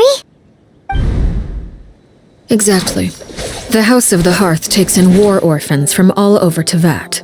But as for how to raise them, that depends entirely on the person in charge. Crucibina came up with a novel idea. She would teach the children to fight. force them to duel each other, and then crown as the king of the house the child who proved themselves most worthy of inheriting her title. It's difficult to estimate the number of children who died or were maimed in the process. There's little I can say about the ones who died. The ones that emerged with permanent injuries, on the other hand, well, they still served a purpose. They would be handed over to the doctor to be experimented on, or sent away on dangerous missions. Nothing more than tools to be used and then discarded. So those were the experiments Clairvy was talking about. But what actually happened to her? You said that Clairvy was Crucibina's daughter, so if Clairvy tried to convince her to stop what she was doing, Crucibina probably would have listened, right? Despite being Clairvy's mother, Crucibina cared little for her daughter. She forced Clairvy to join the House of the Hearth only as a means to demonstrate her own impartiality as a mother, to prove that she treated all her children equally. Clairvy did try to convince her mother to change her ways, but it was to no avail. After her efforts failed, the only other option was to rise up and try to fight back. Unfortunately, the other children had already been thoroughly indoctrinated into the illusion of happiness Crucibina had created. Of course, there was one exception. Someone Clairvy's age who knew the truth about the House of the Hearth. Her name was Peruere. Wait, the friend that Clairvy mentioned? Friend, huh? I suppose we can call her that for now. Clairvy was a cheerful and passionate person with a tenacious spirit. Peruere, on the other hand, was rather cold-blooded. Her cold-blooded nature allowed her to see through Crucibina's facade. Yet, it was also this cold-bloodedness that prevented her from acting against it. At least at first.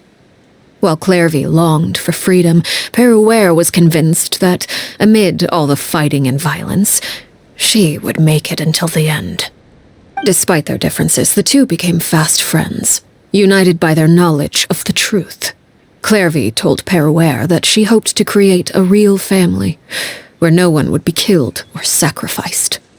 There may have been a certain naivete to her ideas, but Clairvy proved her determination many times over. She tried countless times to run away, ask for help, or expose the truth. But her efforts only earned her beating after beating. The only thing that kept her going was her strength of will. Even with her body racked with pain, she would still stand on her tiptoes and open the window at night. She and Peruere would look out at the moon together, a fierce longing for freedom shining in her eyes. But one day that light simply vanished. Oh no. What happened? Her hopelessness resulted from a culmination of things. 10 years had passed. 10 years worth of failure after failure. She and Peruere weren't children anymore, but finding any chance to escape still seemed as hopeless as ever. It was during this time that Peruere suggested a new plan. If escaping was out of the question, why not take down the very person sitting on top of this throne of lies? Mother herself. Clairvy rejected that proposal. She claimed that, as a famous harbinger, Crucibina possessed an unimaginable amount of power. Trying to kill her would have an incredibly low chance of success. Clairvy never gave another reason, but Peruere could see it written all over her face. Clairvy still thought of Crucibina as her mother. Killing her own flesh and blood was a line she couldn't bring herself to cross. If she couldn't escape and fight back, then only one option remained. Precisely. Death was the only way that she felt she could be free. It happened during a duel. When she arrived at the dueling ring that day, her partner turned out to be none other than Peruere, the very person that had stood by her side all those years. It was a fierce battle. But ultimately, Clairvy decided to let Peruere end her life. From that moment on, Paraware's journey was one written in flames. When the rain finally came and washed it all away, there she stood, the sole victor in Mother's endless game of slaughter. A trail of corpses strewn across her path to success. It was the very result she had predicted 10 years prior. Even then, she believed she would make it until the end. She wasn't surprised by the fact that she emerged as Mother's undisputed heir. Rather, her success left her with an inexplicable sense of restlessness. She was unsettled. And there was only one thing that could quell that sensation. Perhaps you two would like to take a guess as to what it was? Crucibina, you mean? But... Correct. This is the place where Peruere killed her best friend. A mere year later, this is also the place where she fought tooth and nail to kill the mother they shared. The moment she acted, any conception of what was right or wrong ceased to matter. It's one of the principles of the house. Only those who survive get to write the rules. Peruere won the battle, and became a harbinger herself. After which Her Majesty, the Tsaritsa, bestowed upon her a new name. Arlecchino. So the Perry Clairvy was talking about... It was you all along. You're Peruere. Arlecchino is just a name you got later. I left that name behind long ago. I must say, hearing it now does bring back memories. After I defeated Crucibina, the moniker of Mother died with her. I chose to forego the title she called herself and even chose to give up my own name. I rebuilt the House of the Hearth under a new identity. Not only as Arlecchino, but as father. And that is where the story ends. Any more questions?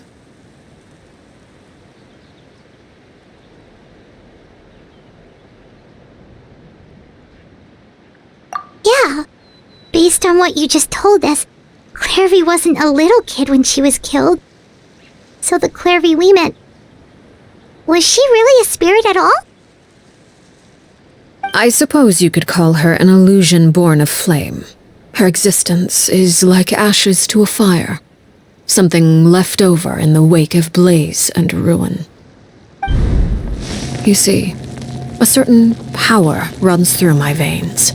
It's not unlike a curse. My flames leave behind shadows of anything they consume. Of course, the chances of those shadows morphing into a sentient entity are exceedingly slim. Clairvy is a very special case. Clairvy died when she was 16 years old, but what emerged from the flames was her 6-year-old self. Her appearance wasn't the only thing affected. Most of her memories were lost to the blaze as well. Memory is a mysterious thing indeed. Losing a portion of your memories will alter your sense of self. Lose 10 years' worth, however, and it would be like living in the past. Like returning to a version of yourself that never grew up. No wonder Paimon got such a weird feeling when we were talking to her. Perhaps I should put it this way. Clairvy is someone trapped in time. It may seem like she exists with us in the present, but she truly lives in the confines of her own past. So if all of that is true, then you must have known about Clairvy for a long time. Indeed. She's a rather volatile and unstable entity. Sometimes she would look after the children. She's even saved some of their lives. But other times, she would hide from me and become obsessed with revealing the truth about the house to anyone who will listen. Shadows don't have the capacity to learn or grow. Any new information they encounter is quickly forgotten over time. Your attempts to expose Clairvy to sunlight, they failed, yes? The reason is actually quite simple.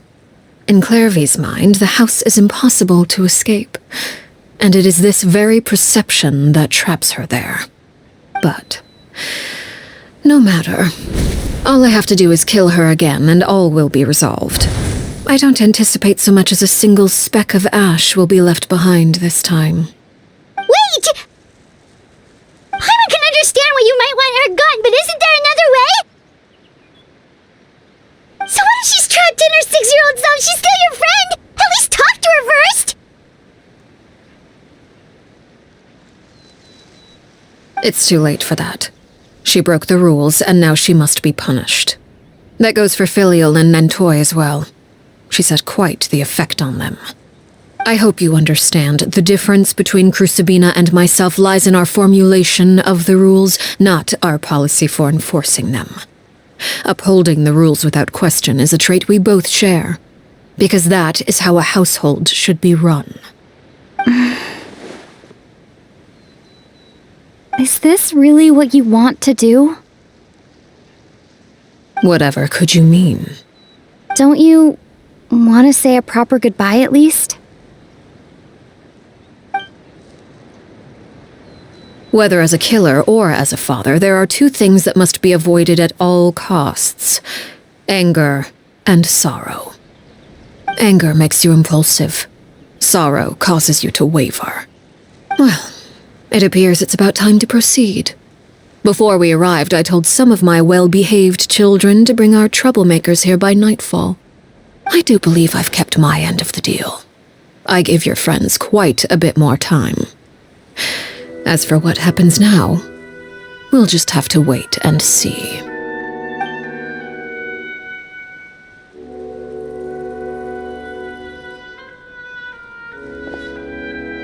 Here they are, Father.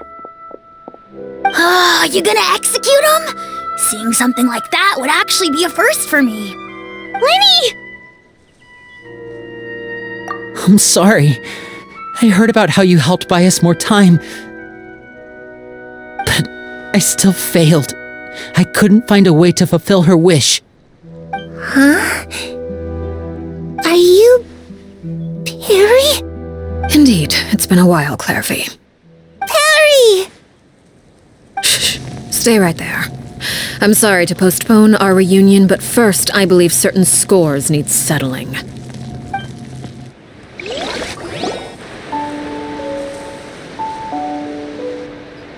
Father, let me explain. Out of my way. Father!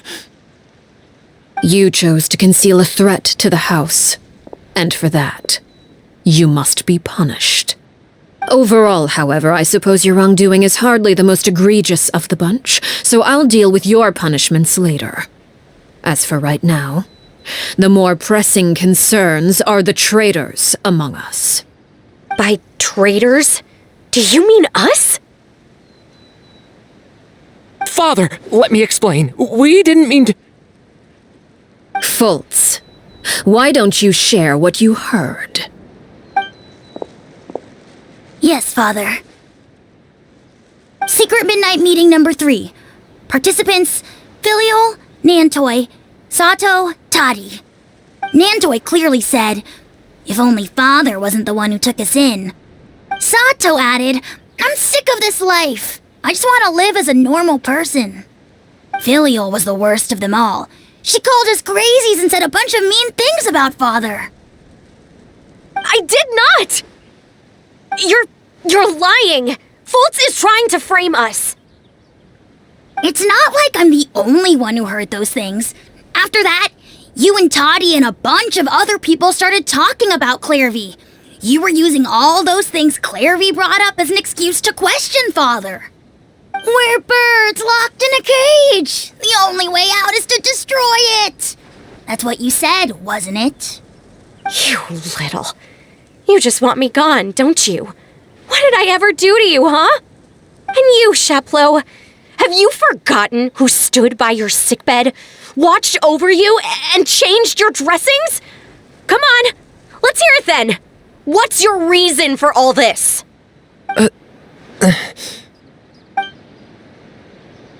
You're wrong, Filial. don't want you to die. You're our family. Liar. You wouldn't be doing this if that were the case. So why? Why have you backed us into a corner? We all live in the House of the Hearth. You know the type of work we do, Filiol. A single betrayal can cost dozens of us our lives. It's not like it's never happened before. That kind of thing is hard to forget. That's why the House of the Hearth cannot tolerate any form of betrayal. Ever since we came to Poisson, you've had 7 secret meetings. A lot of the things you talked about really crossed the line. You've been spying on us for half a month? Wait a second. Now that I think about it, the move to Poisson was just a way to make it easier to spy on us, wasn't it? Because we were all in one place. You've had this planned all along. Filial, Nantoy, I'm sorry. I owe you both my life. I owe Clairvy too. If it weren't for all your help after I got poisoned, I wouldn't be standing here today. If this were any other situation, I would do anything to repay that kindness, even if it cost me my life. But rules are rules. I'm sorry. My hands are tied. Why? Why? That's enough, Filial. We made a mistake, and we should own up to it. We broke the rules, plain and simple. And now we have to face the consequences. I'm sorry, Chaplot. Fultz.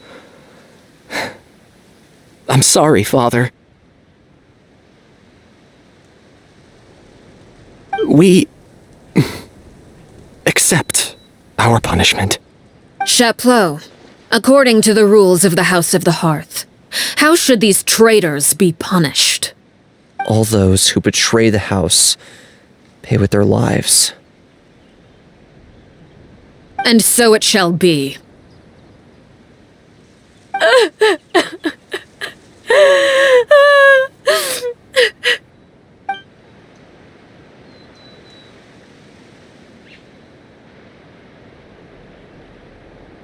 Father, please wait! Something you want to say, Linny? Please reconsider, Father. What Filial and the others did, does it really count as betrayal? We all come from broken families. From the very first day we joined the House of the Hearth, we wanted nothing more than to make it a real home. But the truth is, none of us know what a real home should look like. I'm not saying I have all the answers. All I know is this. Killing Filial and the others may uphold the rules, but doing so will only bring us further away from being a real family than we've ever been. So please, Father, please reconsider. I agree with Linny. Father, please. Linny, you...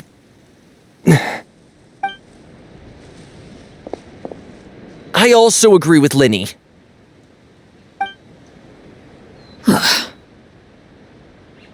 An order once given cannot be rescinded. However, given the extent of your determination, I suppose we shall have to go about this a different way. Draw your weapons and face me. Our weapons? Father, are you referring to a duel? Precisely. The rules of the house will not be altered. Traitors must be punished. However, resolving disputes with a duel is also one of our rules, one that also applies to me. Demonstrate a sufficient showing of strength, and I shall offer a concession. Wait. Beat Father in a duel? Impossible. Father is way too strong, even for Linny.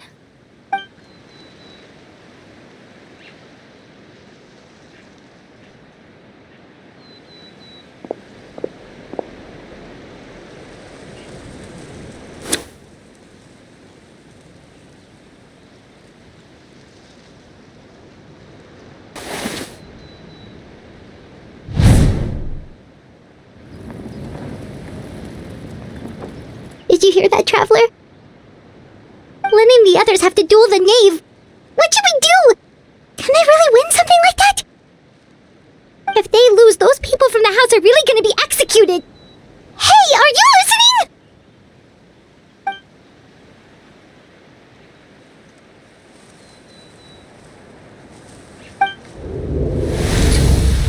Don't you want to say a proper goodbye at least? Anger makes you impulsive. Sorrow causes you to waver.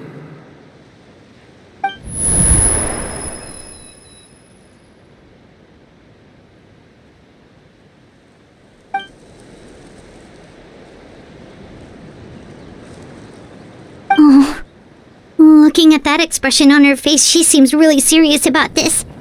Guess that means there's no chance she's throwing the duel on purpose, huh?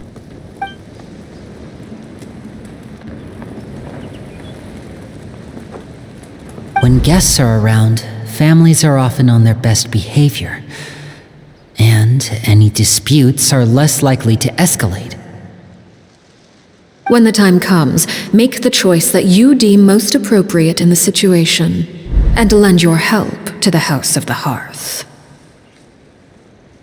What's wrong, Traveler? Hey, where are you going? Traveler? You're asking to join the duel against the knave? I'll allow it. We do have a ready-made dueling ring at our disposal, after all. All I would advise is this. Keep a firm grasp on your weapon, and give it your all. Any less, and you may just lose your life.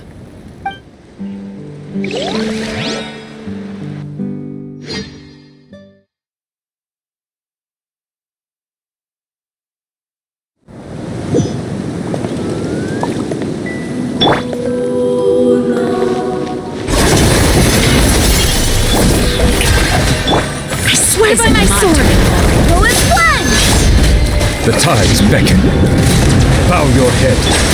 Let the world collide! Order. Now's our chance! Now that's more like it.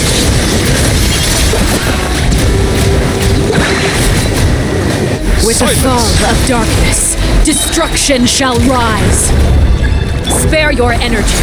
Running Stabilize.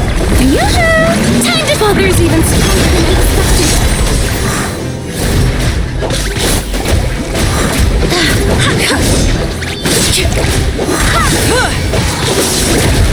Wilhelm, hear me. Let the mighty be humbled. Get in gear! Not bad. You've proven to be a worthy opponent after all. Solidify.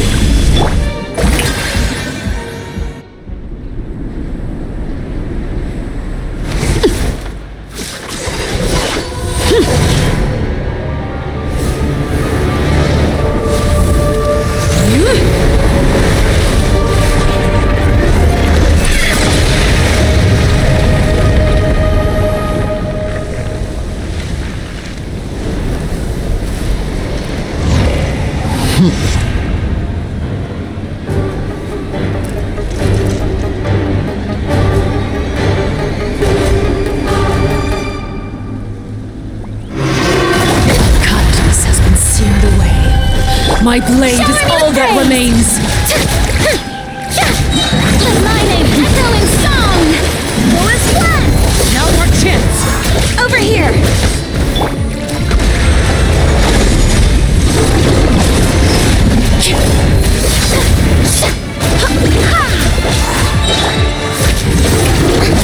Bow your head. Time to shine! I swear by the watch out for Father's movements! Look out!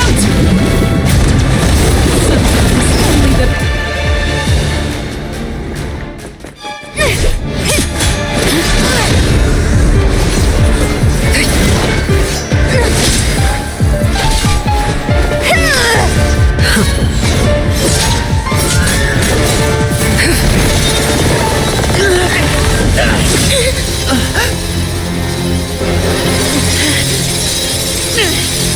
You should know better than to crowd in one place.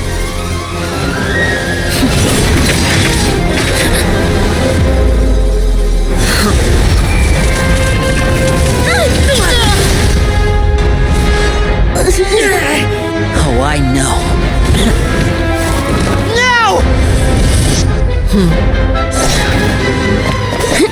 sorry, Father!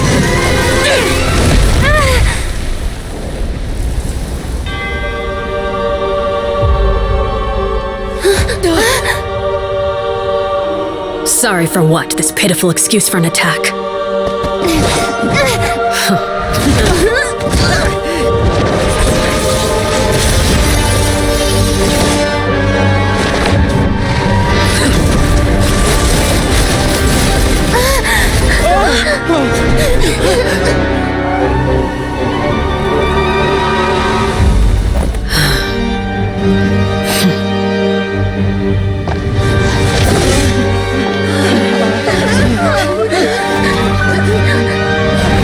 Father, no!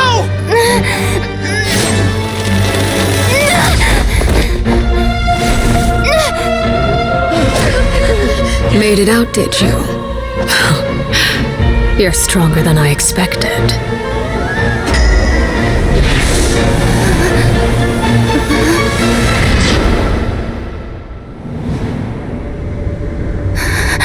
A crimson moon. I can't move.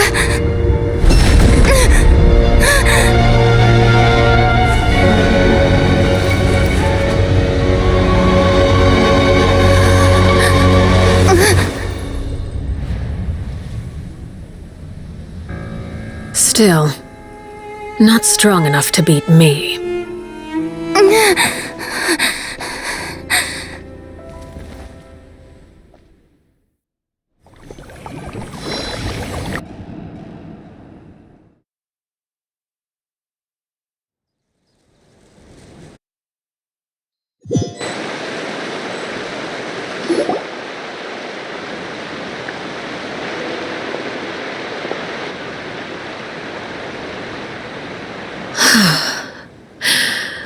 I believe we can end things here. It's not often that we get to enjoy the company of guests, after all. We wouldn't want things to get too out of hand. Brother, are you alright? Linny! Given that I am the victor of this duel, as agreed, the punishment stands. No! I never thought things would end like this. However, everyone involved in the duel demonstrated a remarkable level of strength and determination. In light of this, I'm prepared to change the method of execution. Elwar, the bottled flames I gave you for safekeeping. Do you still have them? Yes? I wasn't sure what they were for, but I've kept them super safe. I didn't lose a single one. Wonderful. Then, in just a moment, I'll have you administer them. Bottled flames? Indeed. They're the product of a secret experiment. Under certain special circumstances, flames can be extracted from my person and preserved. Once ingested, searing pain will spread across every inch of your body. No harm will come to you physically, but your memories will be burned away. If you can withstand the pain. When you awake, you'll have forgotten everything you know about the House of the Hearth, and will be expelled from the organization.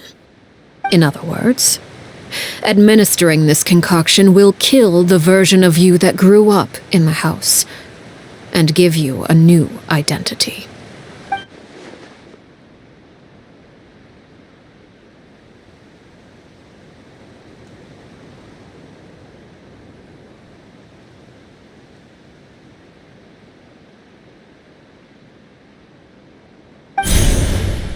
Memory is a mysterious thing indeed. Losing a portion of your memories will alter your sense of self.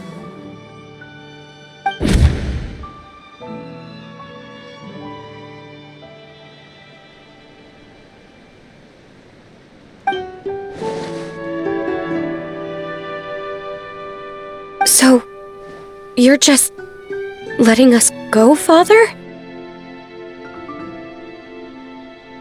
You misunderstand. Memories are extremely important. Once consumed by flame, the version of you standing before me will die, and our secrets will die with you. So no, I don't intend to just let you go, because the person who survives will be nothing but a stranger. Even so, I won't have to live in fear anymore. I'm sorry, Father. I'm sorry I let you down. But I really... Don't cry, Filial. You haven't left the house yet, so there are still rules to be followed, yes? Remember what I taught you. Anger makes you impulsive, sorrow causes you to waver. Don't let yourself be controlled by your emotions. Of course. I'll remember. Dry your tears, and go pursue the life you really want. Yes, Father. Chaplot, Foltz, Elwar, take them back to Poisson. And bring Linny and the others as well. I prepared 3 extra vials of bottled flames. As for whether to take them, the choice is yours. Goodbye, children. The next time we meet, I will no longer be your father. Thank you for all you've done for the house.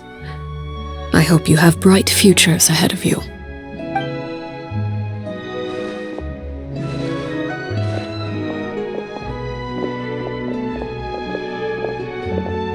Father!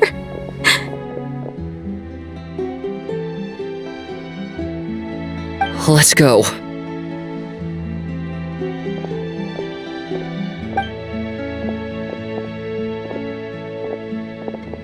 Here, grab my arm, Linny. I'll help you walk back. Thank you.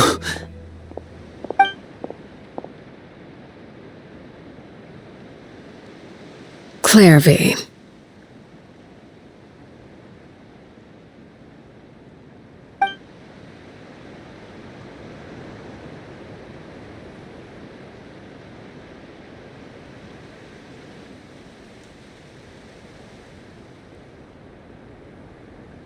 Can we talk now? I've been waiting for a super long time. You really are Perry, aren't you? I haven't seen you in so long. How come you're all grown up? Wait, did I somehow travel to the future on accident? Or am I dreaming? What a long dream. Neither. You died, Clairvy. That's what happened. You could have at least sugarcoated it a little. Look, she's not speechless.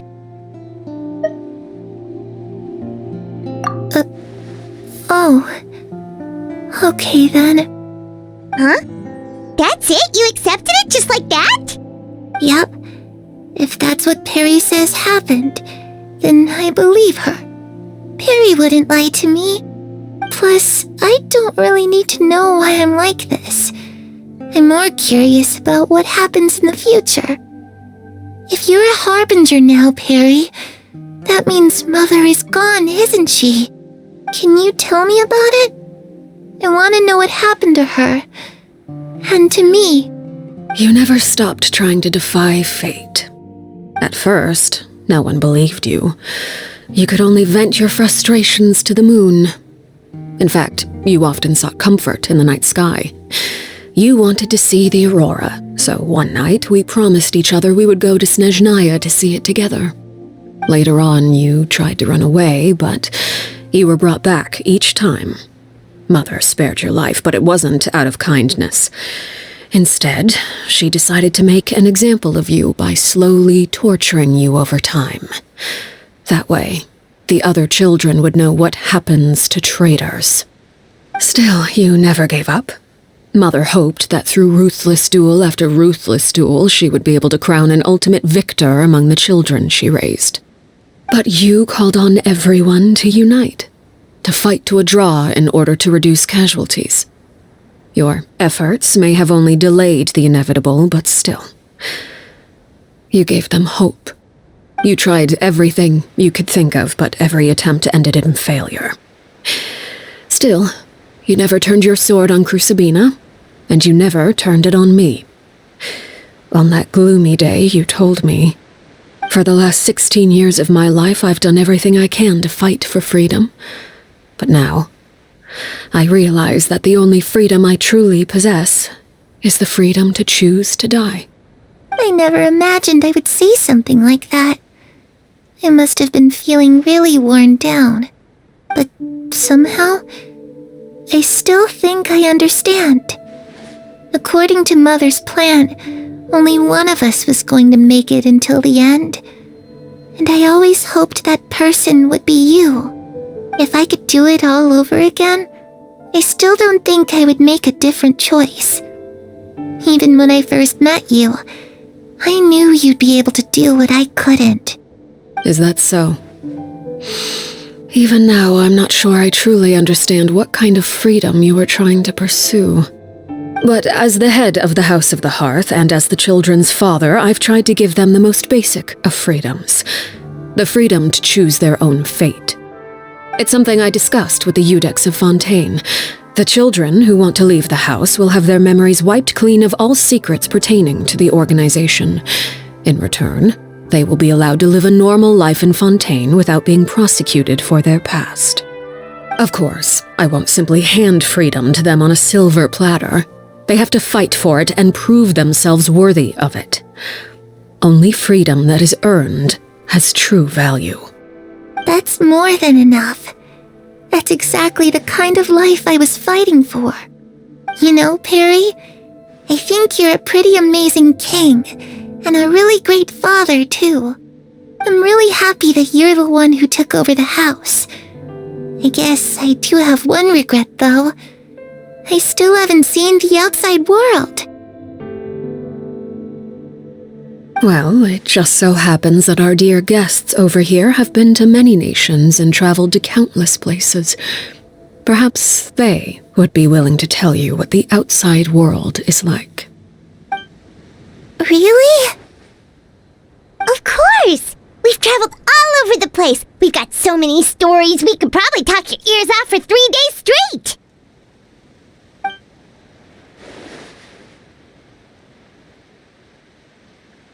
You know, I used to dream of being a bard. Playing the lute while singing into the winds of freedom.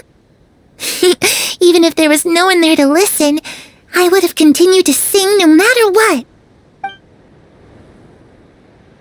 Ah, that's where Mora comes from. I never knew that before. If I had some Mora, I would buy 3 new dresses. One for me, one for Perry, and one for Mother. It's just too bad Perry doesn't like wearing dresses. And Mother, well, she probably wouldn't accept something like that either. I guess I'd just have to keep them all for me then. I could wear a different one every day. Those yokai you mentioned, what do they look like? I once saw a drawing of this one guy with horns on his head and a super scary face. Are there any yokai like that? Oh, sounds like you're talking about an Oni. Yep, we've met one, and let Paimon tell you, they're not nearly as scary as they look. I was always too afraid to skip Mother's fighting lessons. But at the academia, I bet you could do all sorts of secret things in class. Things that have nothing to do with studying. I'm just kidding. Being able to study whatever you want without having to fear for your life actually sounds pretty great.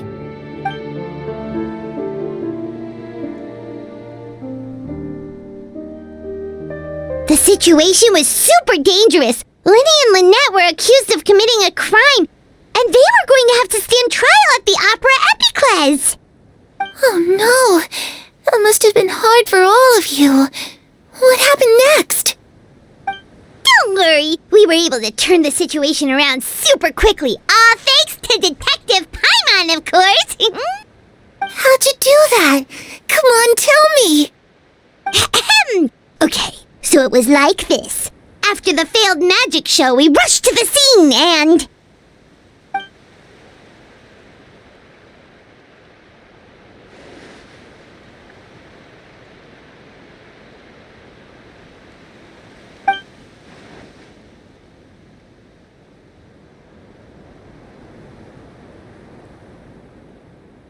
Shadows don't have the capacity to learn or grow. Any new information they encounter is quickly forgotten over time.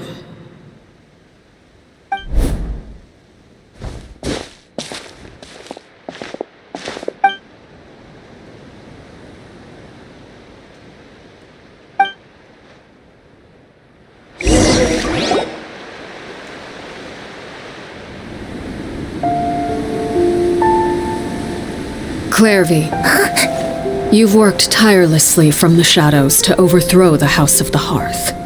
Now, by my authority as the Knave, I shall announce how this matter ends. You are hereby expelled from the House of the Hearth. You are no longer tied to this place, nor are you bound by its rules. You're saying that I can finally leave? I get to experience the outside world as well?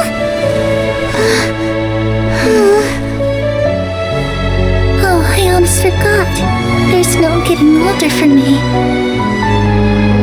Still, seeing who you grew up to be makes me really happy, Parallare. Take care of yourself. Goodbye. May we meet again someday.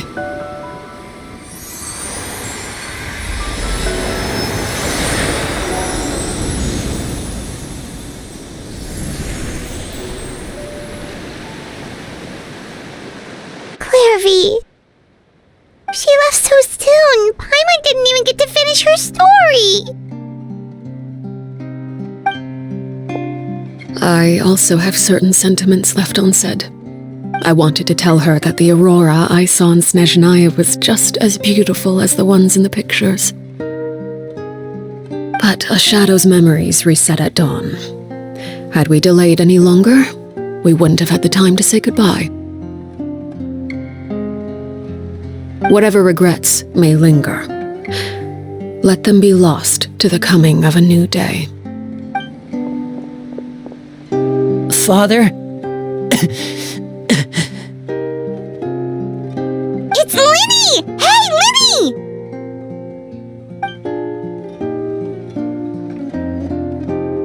What is he doing back here? Let's go check it out.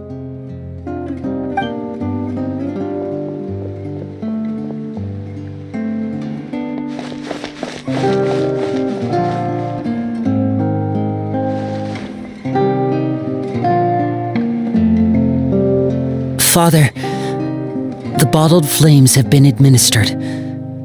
Filial and the others have left the house. And you?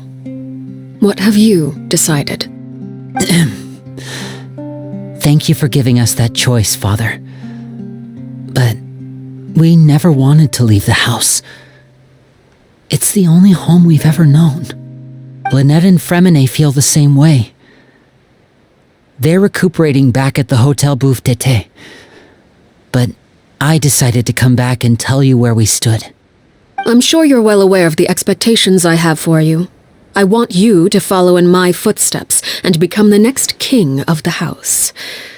Yet you seem to have different ideas. I must admit, I'm rather surprised by your decision to stay. There's nothing wrong with choosing to live a quiet life. Leading this organization is a heavy responsibility, one not so easily carried by someone forced onto the throne. I just never understood what you saw in me. What made you believe I was deserving of that throne? You're brave, talented, and, most importantly, you cherish your family. You would do anything to protect them, even if it costs you your life.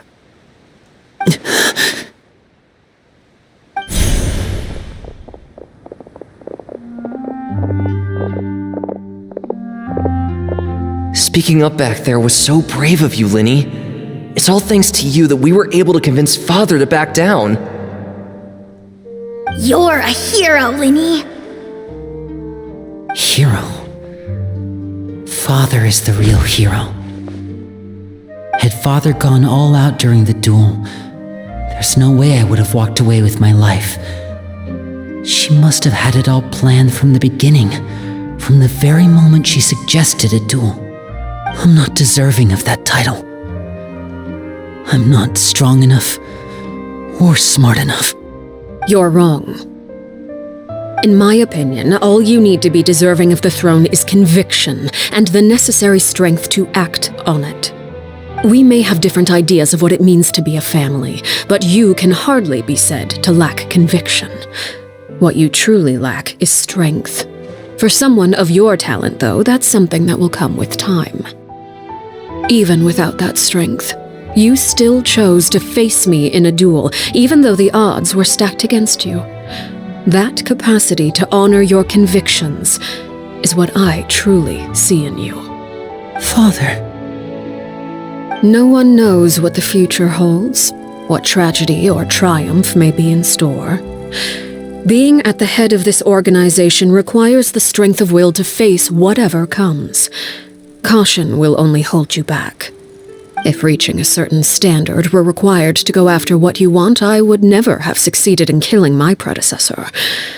Back then, there was still a considerable gap between our abilities. Strength may decide the ultimate victor, but those who let a lack of strength dictate their decisions or undermine their convictions will never be worthy of the throne. I understand, Father. Thank you. Children must grow up to surpass their parents. Only then can a family continue to flourish. The road ahead is not an easy one, so I'll ask you one last time. Are you certain you want to stay? You've done so much for me, Father, and that kindness must be repaid. Plus, with Project Stuja at hand, there are many dangers ahead, and I, for one, don't intend to back down. Protecting my family at all costs. That's my conviction. Then you're welcome to stay. As for Project Stuja, you need not be too concerned. If those cowardly businessmen and heartless dignitaries try to take us down, I'm prepared to teach them a lesson. Having members who longed for the light was our organization's last weakness. With those members no longer among our ranks, the House of the Hearth is like a spider hiding in the shadows. We need only wait for our prey to come to us. At present, our imperative is to use their plan to our advantage. In doing so, a crimson moon shall rise amid the frigid blizzards of winter. No demonstration of loyalty shall go unrewarded, and no sacrifice shall be in vain. As for the two of you, whether we meet again as friend or foe, I'll remember the camaraderie we shared in this moment. No matter how arduous the journey ahead, I hope we both reach our desired destination.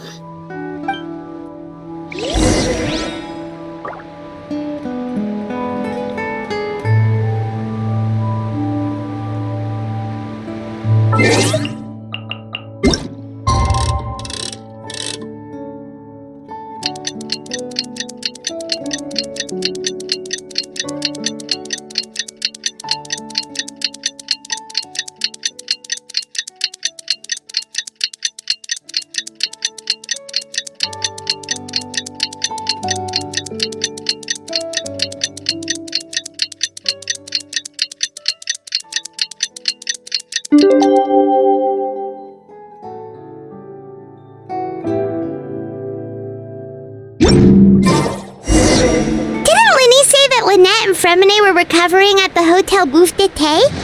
Oh, Paimon wonders how they're doing. Maybe we should go check on them.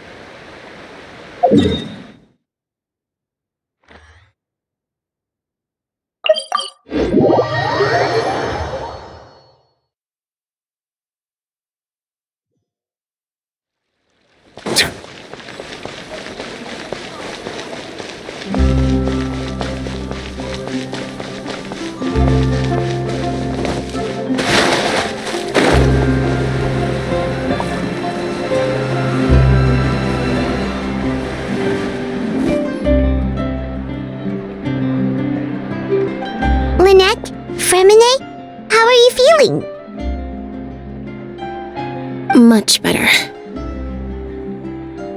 what a relief! What about you? Are you feeling alright?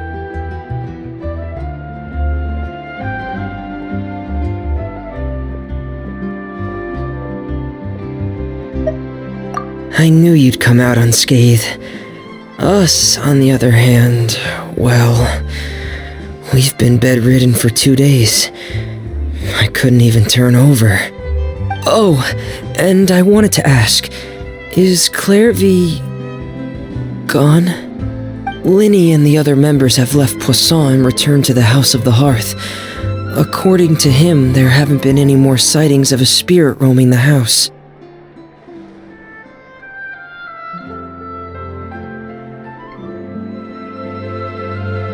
I see. I'm glad. Father came to check up on us 2 days ago and told us about what happened with Crusabina and Clairvy. Actually, I've met Crusabina before.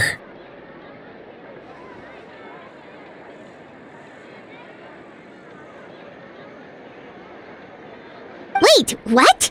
You've met the former knave? Crusabina died a year after Clairvy.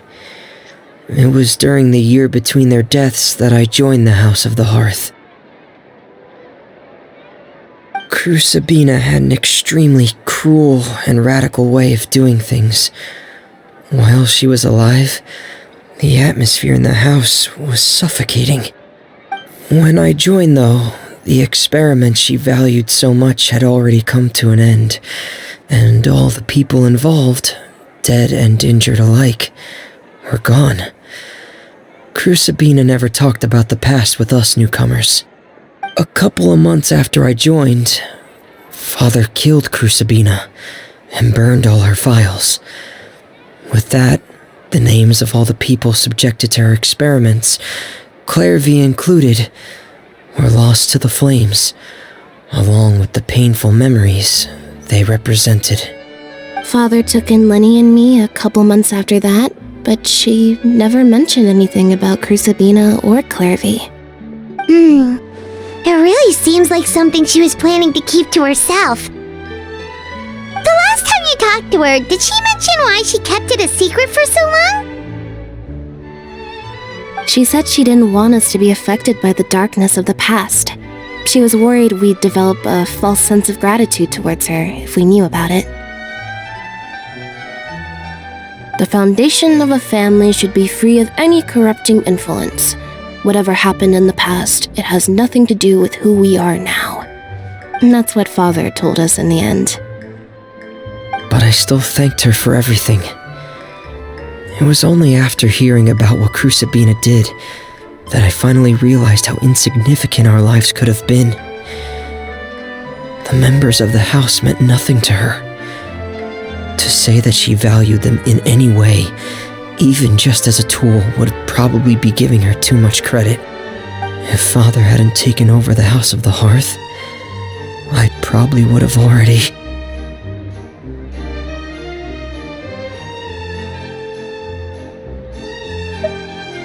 Father rarely brings up the fact that she saved us. She doesn't believe that being indebted to her should be what ties us together. But even if we didn't owe her anything, we would still choose to stay. Because this is our home. We may have arguments or times when we feel wronged. Some people may even choose to leave. But as long as Father is here, we will always have a home. Whether the path before us is bathed in sunlight or shrouded in shadow, we'll follow Father wherever she chooses to go. So I wanted to say thank you for helping us make it through this crisis. Without your help, we could have lost a lot more along the way. Oh, we didn't do anything, really.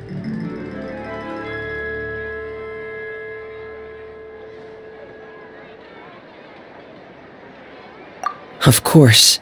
You're welcome anytime. Are Filio and Nantoy okay? I actually saw them at a cafe this morning. They didn't recognize me. From what I could tell, they were drinking coffee and talking about one of the operas that started running recently. They seemed happy. If I had to take a guess, I would say they finally found the kind of life they always wished for.